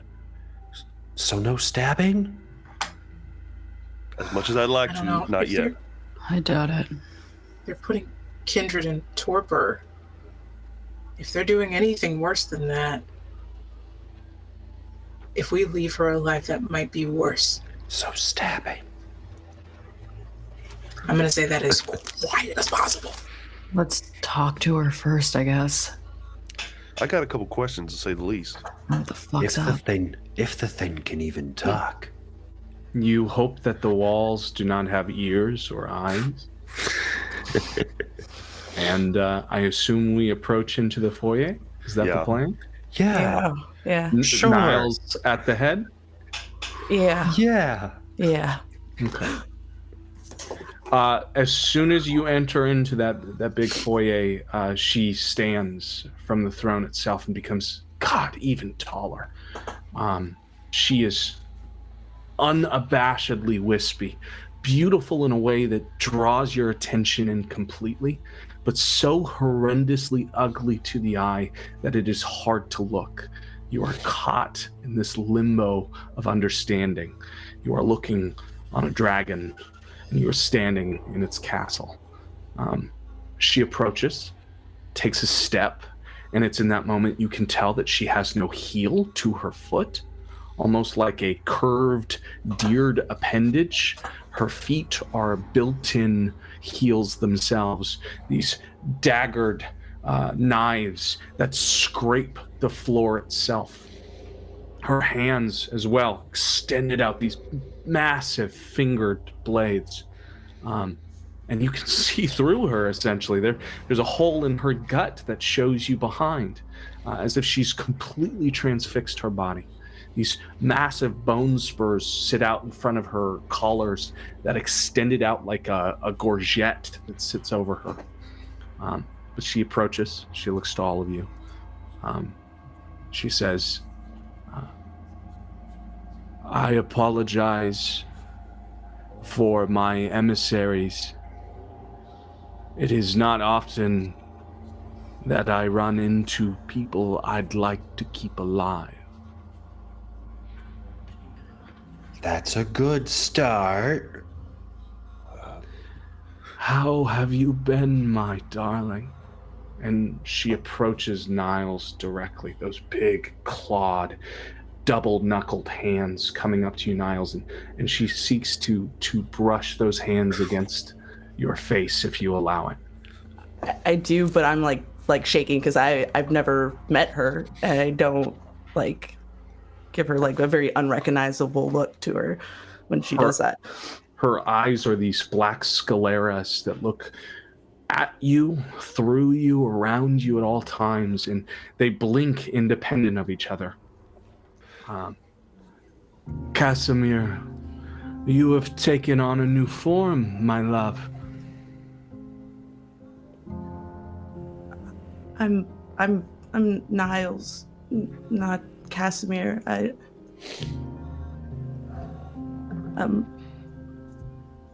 You're Blada of the Mire, though, right? I am. Or I was. The Mire has changed in years past, as I have been given a new job. But yes, at one time, that is how your other half understood me.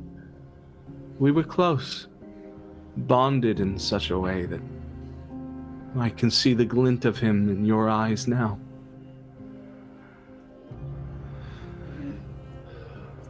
Burroughs is like, just, knows that Niles could stab him in half, but just kind of feels instinctually protective of them, and kind of walks over and just says, pardon our ignorance, but could you tell us what you are?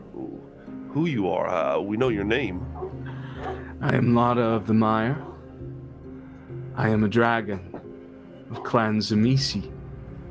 You have not known our people before. I know of them, but I wouldn't say I'm particularly close. Would you like to be? Well, we're in the process of figuring that out. Well, you see, we represent the Camarilla. You know what that is, right?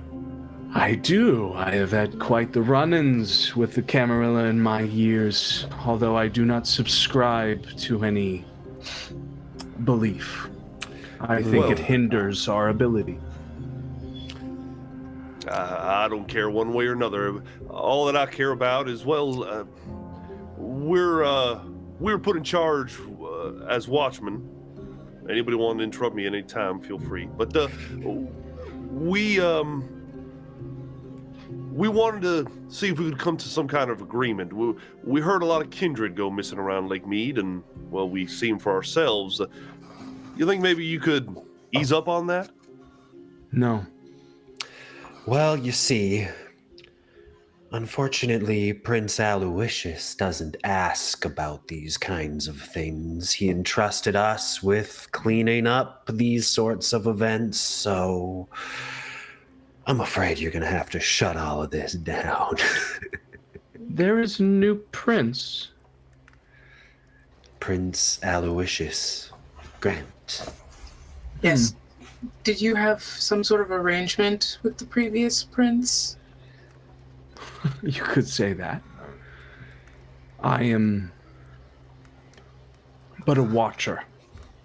I hold the keys as a debt to a benefactor. And for your fledglings to go missing is just to keep my hungers at bay. It is a necessary evil, as all of us are. Could we maybe agree that it's only kindred that get too close? As it has been before. So long as they stay out of Boulder, I imagine they will do quite well as living. Well, see, here's the problem. You do not have His Majesty's permission to be doing this. So you're either going to have to go ask for permission, or you're going to have to stop.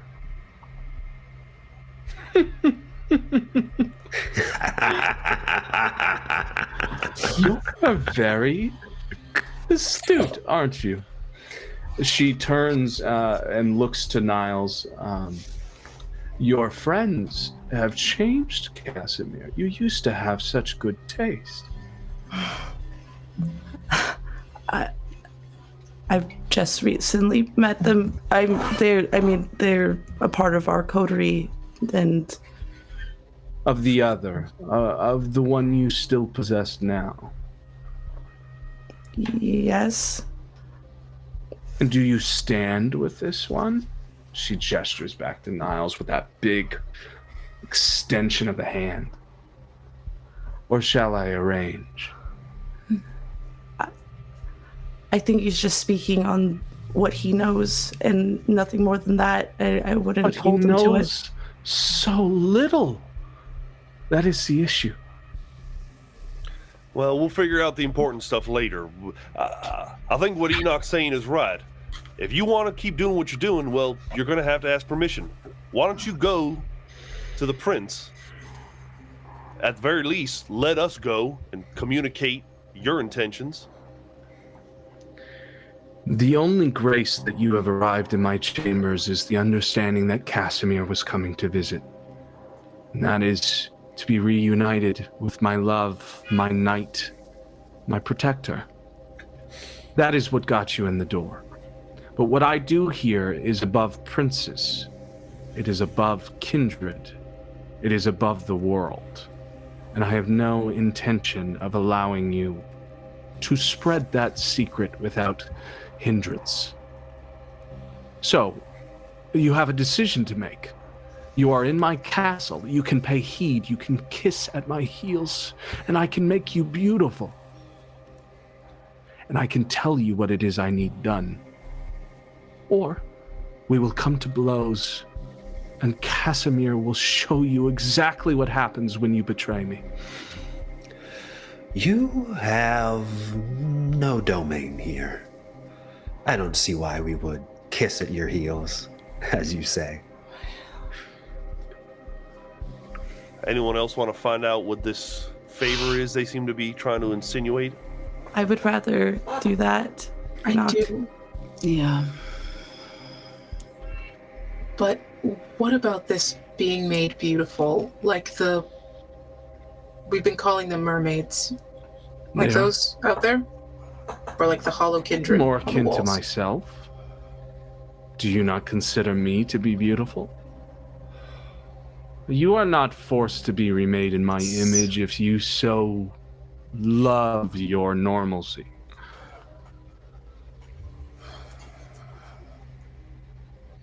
I mean, we were talking earlier with So Allison we could about continue. losing a couple pounds, you know what I mean? I could take anything away you don't care for. Lord knows I have. She extends a hand through her wrist to the other side. And what would be the cost of that? Of your change? Nothing. Only a trust in my design. Well, we all came up here with a specific goal in mind. Has that goal changed? No, we came to make the Camarilla and maybe the Anarchs happy as a bonus, and I don't see either party being happy as long as we leave all of this going on. We didn't say we were going to think stop or it's destroy. important that we make it. Go I think ahead. Sybil has something. Go for it. I think it's important that we make it back, and I think if we are simply in diplomatic talks for now, then that's more progress than we had this morning. Would a favor slow things down? Could we say favor for just take a break for a little while? I want to come back with something for the Camarilla. It is not as simple as that. I am experiencing something that I cannot stop. I have been alive for too long. And so long as I hold this position, I am still needed to exist. And that must come at a cost. For as long as I hear the call, I must answer it with blood for every day I stay here. Well, you heard the lady. She's been alive too long. The least we can do is put her out of her misery. Enoch. You can attempt. No. You can. But what I guard, what I keep locked at bay, is far more important than anything you think you can attempt to do to me. Then show us. What is it you're keeping at bay? It's so important. If you agree to assisting me, then I will allow you to see it. But this is not to be taken back to your overlords. It would be punished. What assistance do you need? What do you need help with? The place that I guard is extremely powerful. And with the beckoning affecting me the way that it is, my body is changing and my powers, too, are leaving. I am losing control over some of my dearest creations. And one of which I created to assist me in defending this place has fallen under the thrall of the place we are guarding. Like a mad dog, he sits and waits.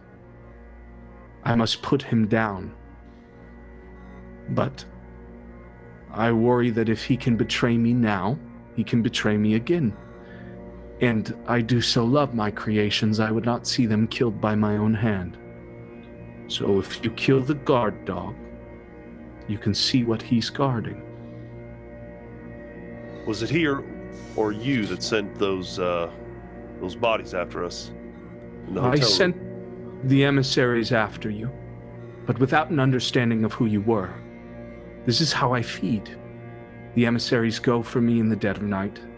They steal young kindred out of their beds, bring them back to me to be devoured, so that I may continue my work. Then why You didn't they all- take any of us? Why didn't I take you? Why didn't you take any of us? You had 2 nights to do it. And they Because just you broke have it. my beloved. And she gestures to Niles. Right. You have the person I hold most dear in my entire life. Had I known from the beginning that Casimir was here, I would have sent invitation. And that is what I was attempting last night, this morning. But it seems, since you have not brought back my emissary, things must have gone poorly. We brought back what he almost took. I'll gesture back towards F. Oh, I am so sorry I took one of your dolls. That is unfortunate. Well, if you would like, I could arrange for something to be replaced. He would not be the same, of course, but near perfect. Thank you. But that's not necessary. Hmm. If a gift is on the table, I would rather it be spent in the future with this dog problem. The place you are about to visit is gift enough. Some members of this city have been searching for it for centuries. But for Casimir, I wouldn't do anything less. Of course, you already know where you're headed. And she looks to Niles with some look of recognition. Can we maybe have a group huddle here for a second and just kind of go over the finer points of what's going on? Of course. Allow me to remove my communications then. And the ligament begins to retreat, almost assuredly promising that she heard whatever you said when you came in here. I mean, I think our intentions have been pretty clear. Yeah. So we're like totally at like a sarcophagus, right? Like where they fucking buried one of the primogens or whatever the fuck the original people were. That's what this feels like. I don't know. Yeah. Probably. I mean, we gotta kill this dog, right? I don't think we have that much of a choice. What are we gonna do about Allison? Enoch's kind of beat to shit. Send him back to Allison, I guess. What do you want to do, Enoch? Well, I want to help. They might have food down here. Do we go up and get Allison? Oh, she would hate to miss out on the stabbing. I mean, what if we're here till after dawn? You know what I mean? Then we have to wait a whole night before we go back up. Well, what about the boat? Do we have a sense of how long it's been? To get down about 500 feet diving by yourself? God, who knows? Time is so weird. Hour easily has passed. Yeah. And we probably wouldn't even be able to see the sun if it were out. Probably around 11 p.m. We're great safe. thing about... I just think Allison's in trouble. Yeah, you could effectively sleep on the bottom of the lake, knowing that sunlight's probably not going to get down there that deep. If you want. I don't think we have much of a choice, if I'm being honest. It's maybe midnight at the latest. We could go up, get her, and come back down, and see through to whatever the hell this fucking person wants. Otherwise, we risk her kissing the dawn. And that I can't do. Niles, if you know anything about this fucking person, now is the time to speak up. All I know is that she used to have a castle, and she has a lot of this kind of power that you see. I don't know if there's any more to explain. I don't know about she whatever like your she's sire guarding. or something. Like how the hell does she know? No, she's you? not my sire. Who's Casimir? I think Casimir was the person who lived at the mansion. Why does she think you're them? Because I ate Casimir. Oh. All of him. You dirty dog, you.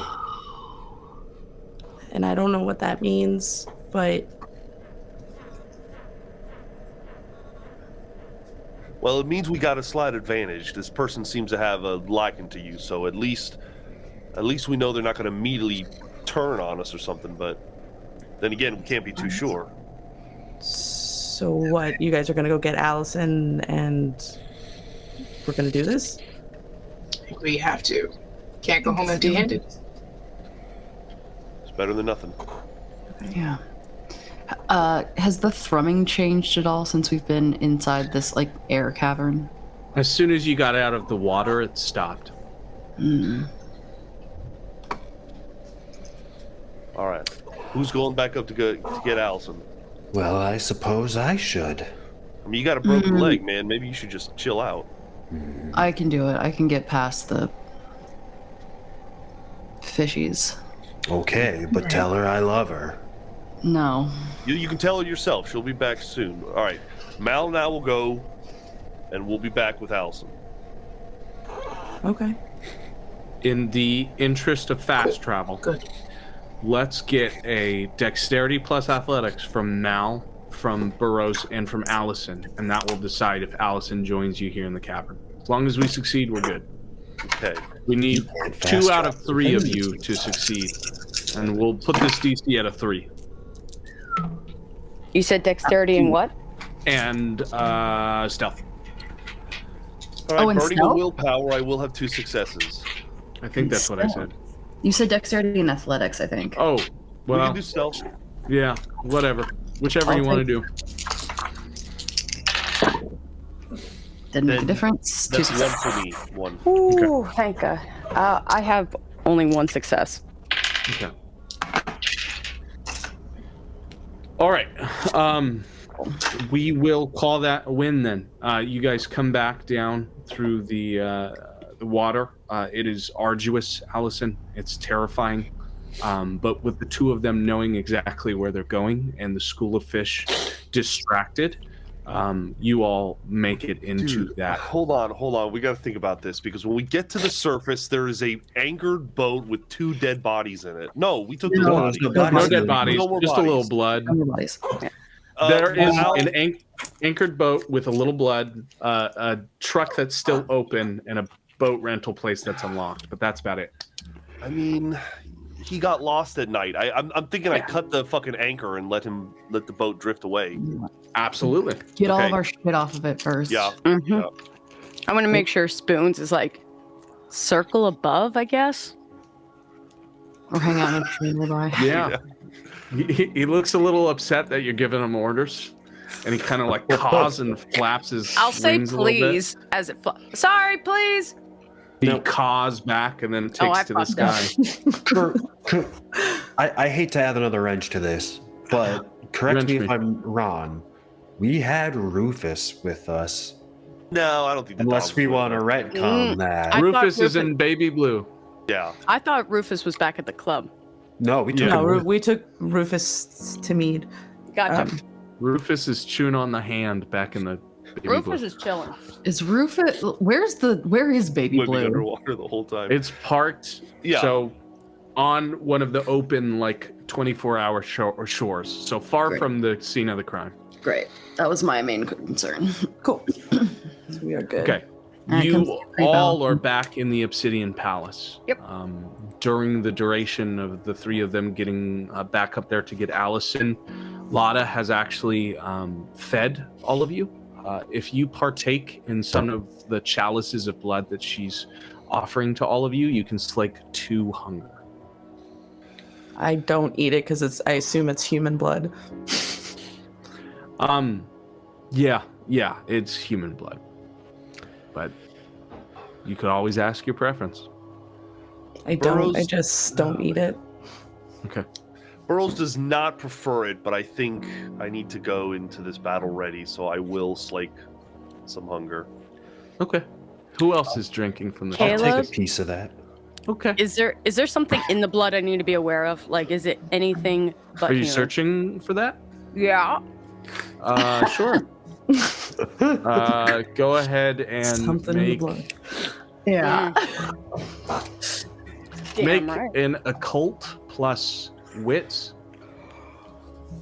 Oh, that's good. Now, see, this is why we needed to bring Allison down, so we could remember to make sure that we don't get roofied. 3 successes and 1's a crit. It seems like human blood. Question: if I have 2 hunger and I have this food, does that mean my hunger goes down to 0 or just 1? Just 1. I previously have given you guys 0 off of stuff that technically the rulebook does not allow. But I mean, you know, it's gonna fucking happen. But no, you go down to 1. And what am I at because I drank old Rick? You're at 0 because you drank a live man to completion. Nice. Yeah. I've been rolling hunger dice when I didn't need to. Then sick. Yeah. Well, yeah. You got the money shot, so you're down to zip. I think at some point Burroughs says to Lotta, but you know, I'm curious. This hound dog of yours. What was the disagreement between the two of you? What happened? That way we're better prepared for when we face it. Do you have any ability for animalism, Mr. Burroughs? I got an animal I'm close to. Yeah, if that's what you mean. So you know the intrinsic pull of the heart to the animal answering your every whim. The connection can only be made between famulist and host. That's what this thing is to you. It is a deviation of sorts, something exclusive to the dragons, exclusive to the Zamisi. There's a word for it. We call it vicissitude or fleshcraft. They are my creations, made whole cloth from my being, and, well, I am fond of them. They are fond of me. That is why the nature of our disagreement is so perverse. Something that is created to follow my orders ceased to. Well, surely that means something's corrupted. Something corrupted it. Like, that's just not possible normally. Yes, I cannot decide for myself if it is because of the beckoning or because of the place in which we are. I believe it may be a combination of both. That's right, you mentioned the whole corruption where we're at. Well, let's hope that it's swift and easy for them. Yes, please, whatever you do, put him down with mercy.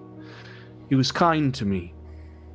His brother served under Casimir, and they are dear to us, like family.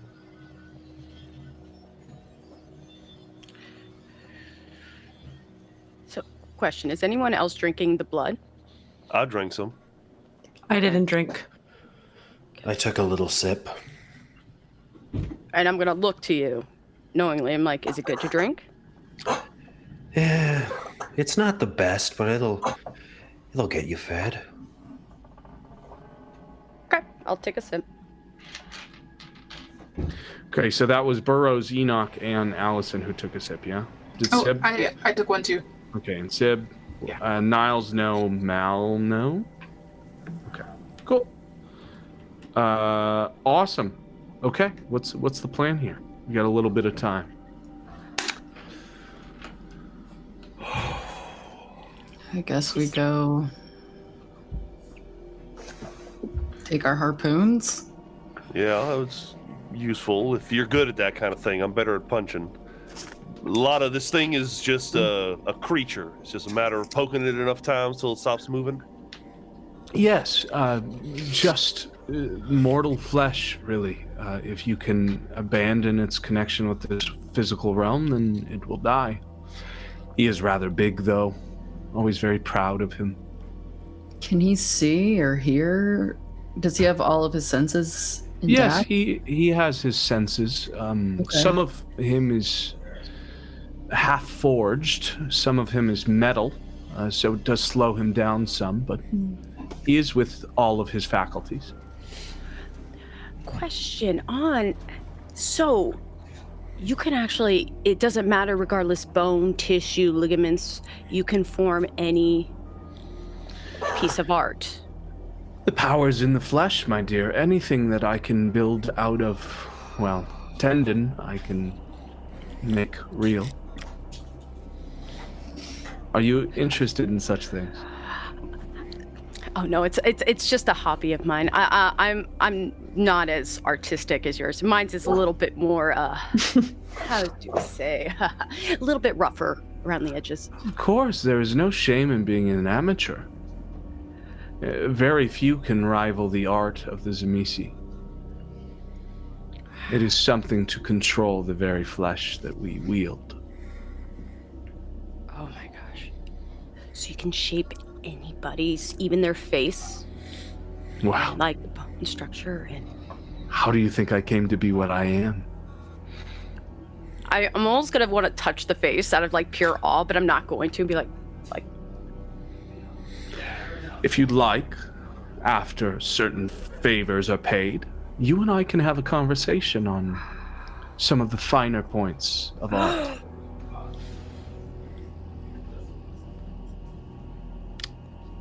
Any of your time would be a gift given upon me, and I recognize that. Thank you very much. Of course.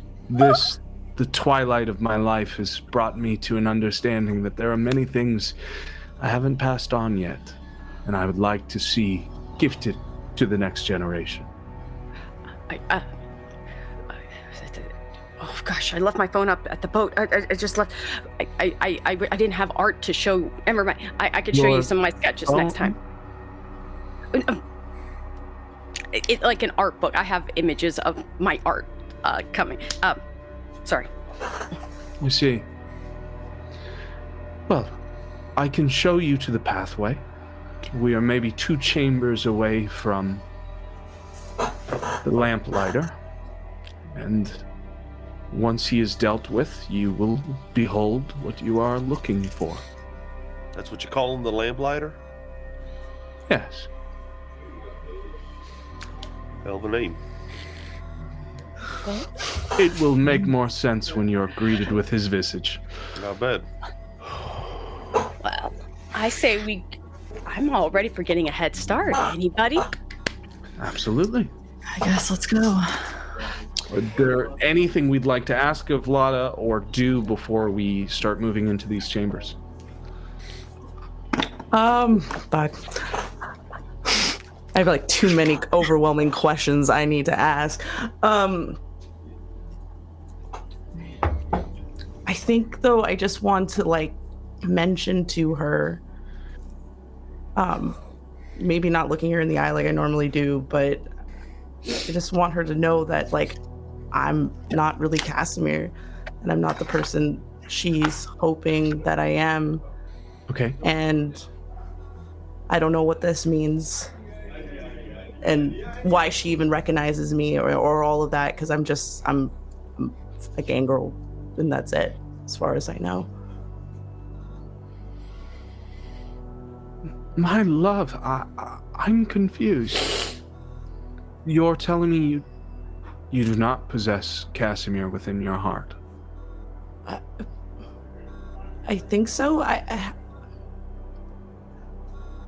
watched you through the web, through the ligaments. I saw you take him in his most vulnerable moment. Are you telling me that didn't happen? It did, but I didn't know what that was. It was just me being hungry and desperate, and that's it. Oh, you are as much him as he is you. You're just the voice that won. When you take, you eat, you sup of another. It is a battle of wills. And somehow you beat my love. I could not tell you how, but you did. And now, you are as close as I will ever come. And I refuse to let you go away again.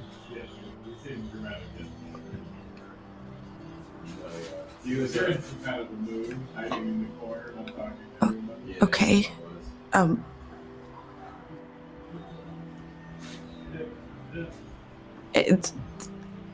This process means like his power that I have, like that's a part of me too. Is that that comes with sharing, I guess, Casimir. Yes. You have taken his life essence, his memories, his being, everything that he was, you have become in some way. It is the only way that you can wield the powers that I do. It is the only way that you are even partially connected with our clan. You will never be true Zamisi, but to me you are still Casimir.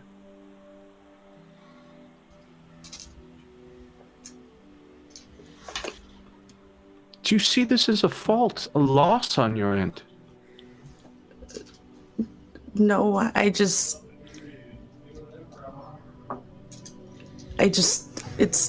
don't know where my place in it is.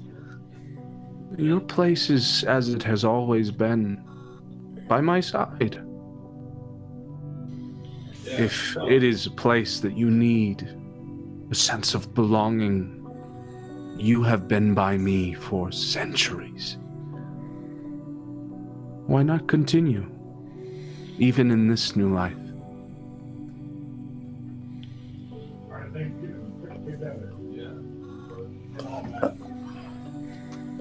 I have to think about it, but it'd be nice to have a home. Good. Think on it. Allow him into the conversation as well. See what we did for him. He was like you once. Just looking for a new place to be.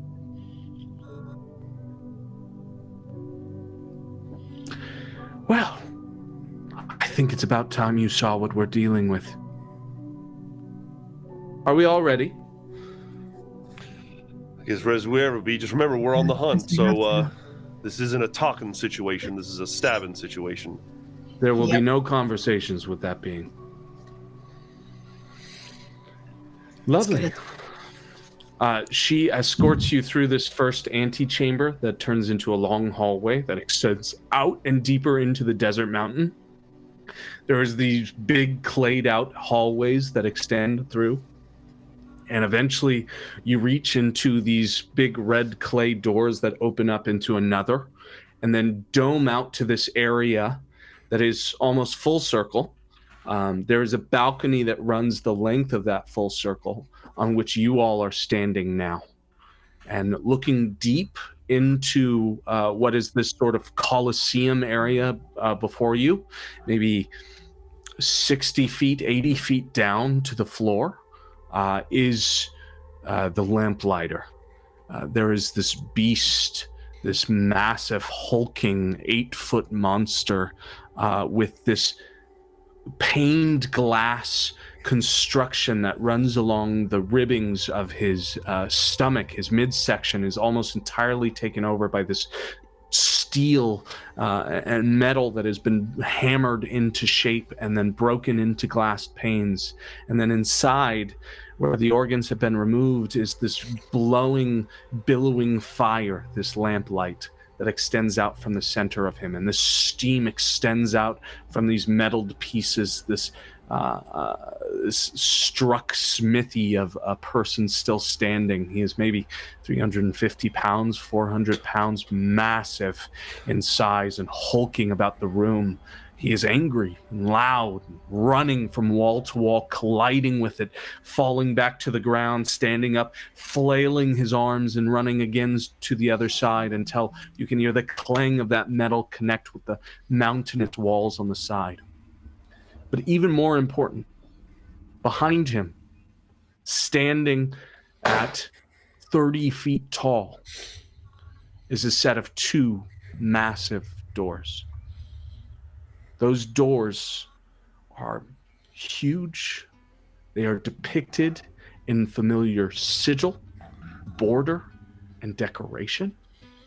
And in the center sits an icon. It depicts a horse standing on 2 legs. Its skull is bared free from the skin, long hair that covers most of its features. There's a snaking tail behind him that comes out to a scorpion's point. And in a corona of floating arms around him are human faces free from their bodies, caught in an eternal scream. The crying tears that flow from those faces crawl to the center of him and into the cavity of his chest, where a gaping hole sits. Enoch, you are the first to read, but the rest of you recognize characters from a certain set of Sumerian texts you had taken off the disc some time ago. But these ones translate, Enoch, to a phrase that reads high above this horse figure. And it reads, I am Sentinel. Ah, fuck. And that is where we're going to leave it today. Holy shit. Dude, we just walked in on something that everybody in town is looking for. And I think Buck wild. Oh my god. And we have to fight some giant mechanical pig monster. Yay! Holy shit. Couldn't save. Well, we will be back after the holiday break to take down the lamplighter, try to destroy this man, and figure out what is going on with this door behind them and this crazy little horse demon. Thank you guys for being here. I was trying to get us to that fight, but you know what? I like this better. It gives you a nice little cliffhanger to sit on for Christmas. Oh boy. Two back to back. Killing this thing the entire break. Yeah. We gave you a cliffhanger for Halloween. We're giving you a cliffhanger for Christmas. I know we will be back. Session. This was fun. Woo! I'm glad you guys liked it. Thank you guys for sticking around. I miss all y'all. Audience. God, joy. Just felt good to play again. Yeah, for sure. I miss you guys. I'm not joking. Yeah. Well, we will be back in the new year. I don't know when because I'm very bad at remembering to check the schedule. So we'll make the announcements. We'll make the announcement. I will be a year older. I'll be a whole 28 by then. So hey, welcome to 28 Club. Pray for me. I remember 28. You got it. I know, right? I remember that time. Good? It's a great year. Yeah. Okay. Honestly, I gotta say, once you hit that third floor, it gets a lot better. 30 is where it gets good, dude. I'm done. No, I'm the 20s is where I want to stay. I don't know, because the 30s is like 20s, but with money. I'm a theater teacher, so we're getting off topic. There is no money. You're right. Okay. We love all you guys. Thank you so much for sticking it out with us. I hope we didn't gross you out too much. Well, I hope I did gross you out too much. Everyone, Trash Bandicoot in the chat was quite upset with your descriptions. So sorry, Ren. I didn't mean to do that. Yes, you did. Don't pretend. Lies. Enjoy your holidays. Happy holidays to you and yours. We all love you here. We're so glad you're with us. Here's to another year. Third year of Mayday, guys. Incredible stuff. Oh, thanks everyone for supporting us. Everyone in the chat who's always making us laugh. Thanks so much, guys. We look forward to even more in the next year. Amen. Love you, goods. Yeah, I love you guys too. All right. Alrighty. Well, See you next year, everybody. All right. See you next year, guys. Bye. Bye.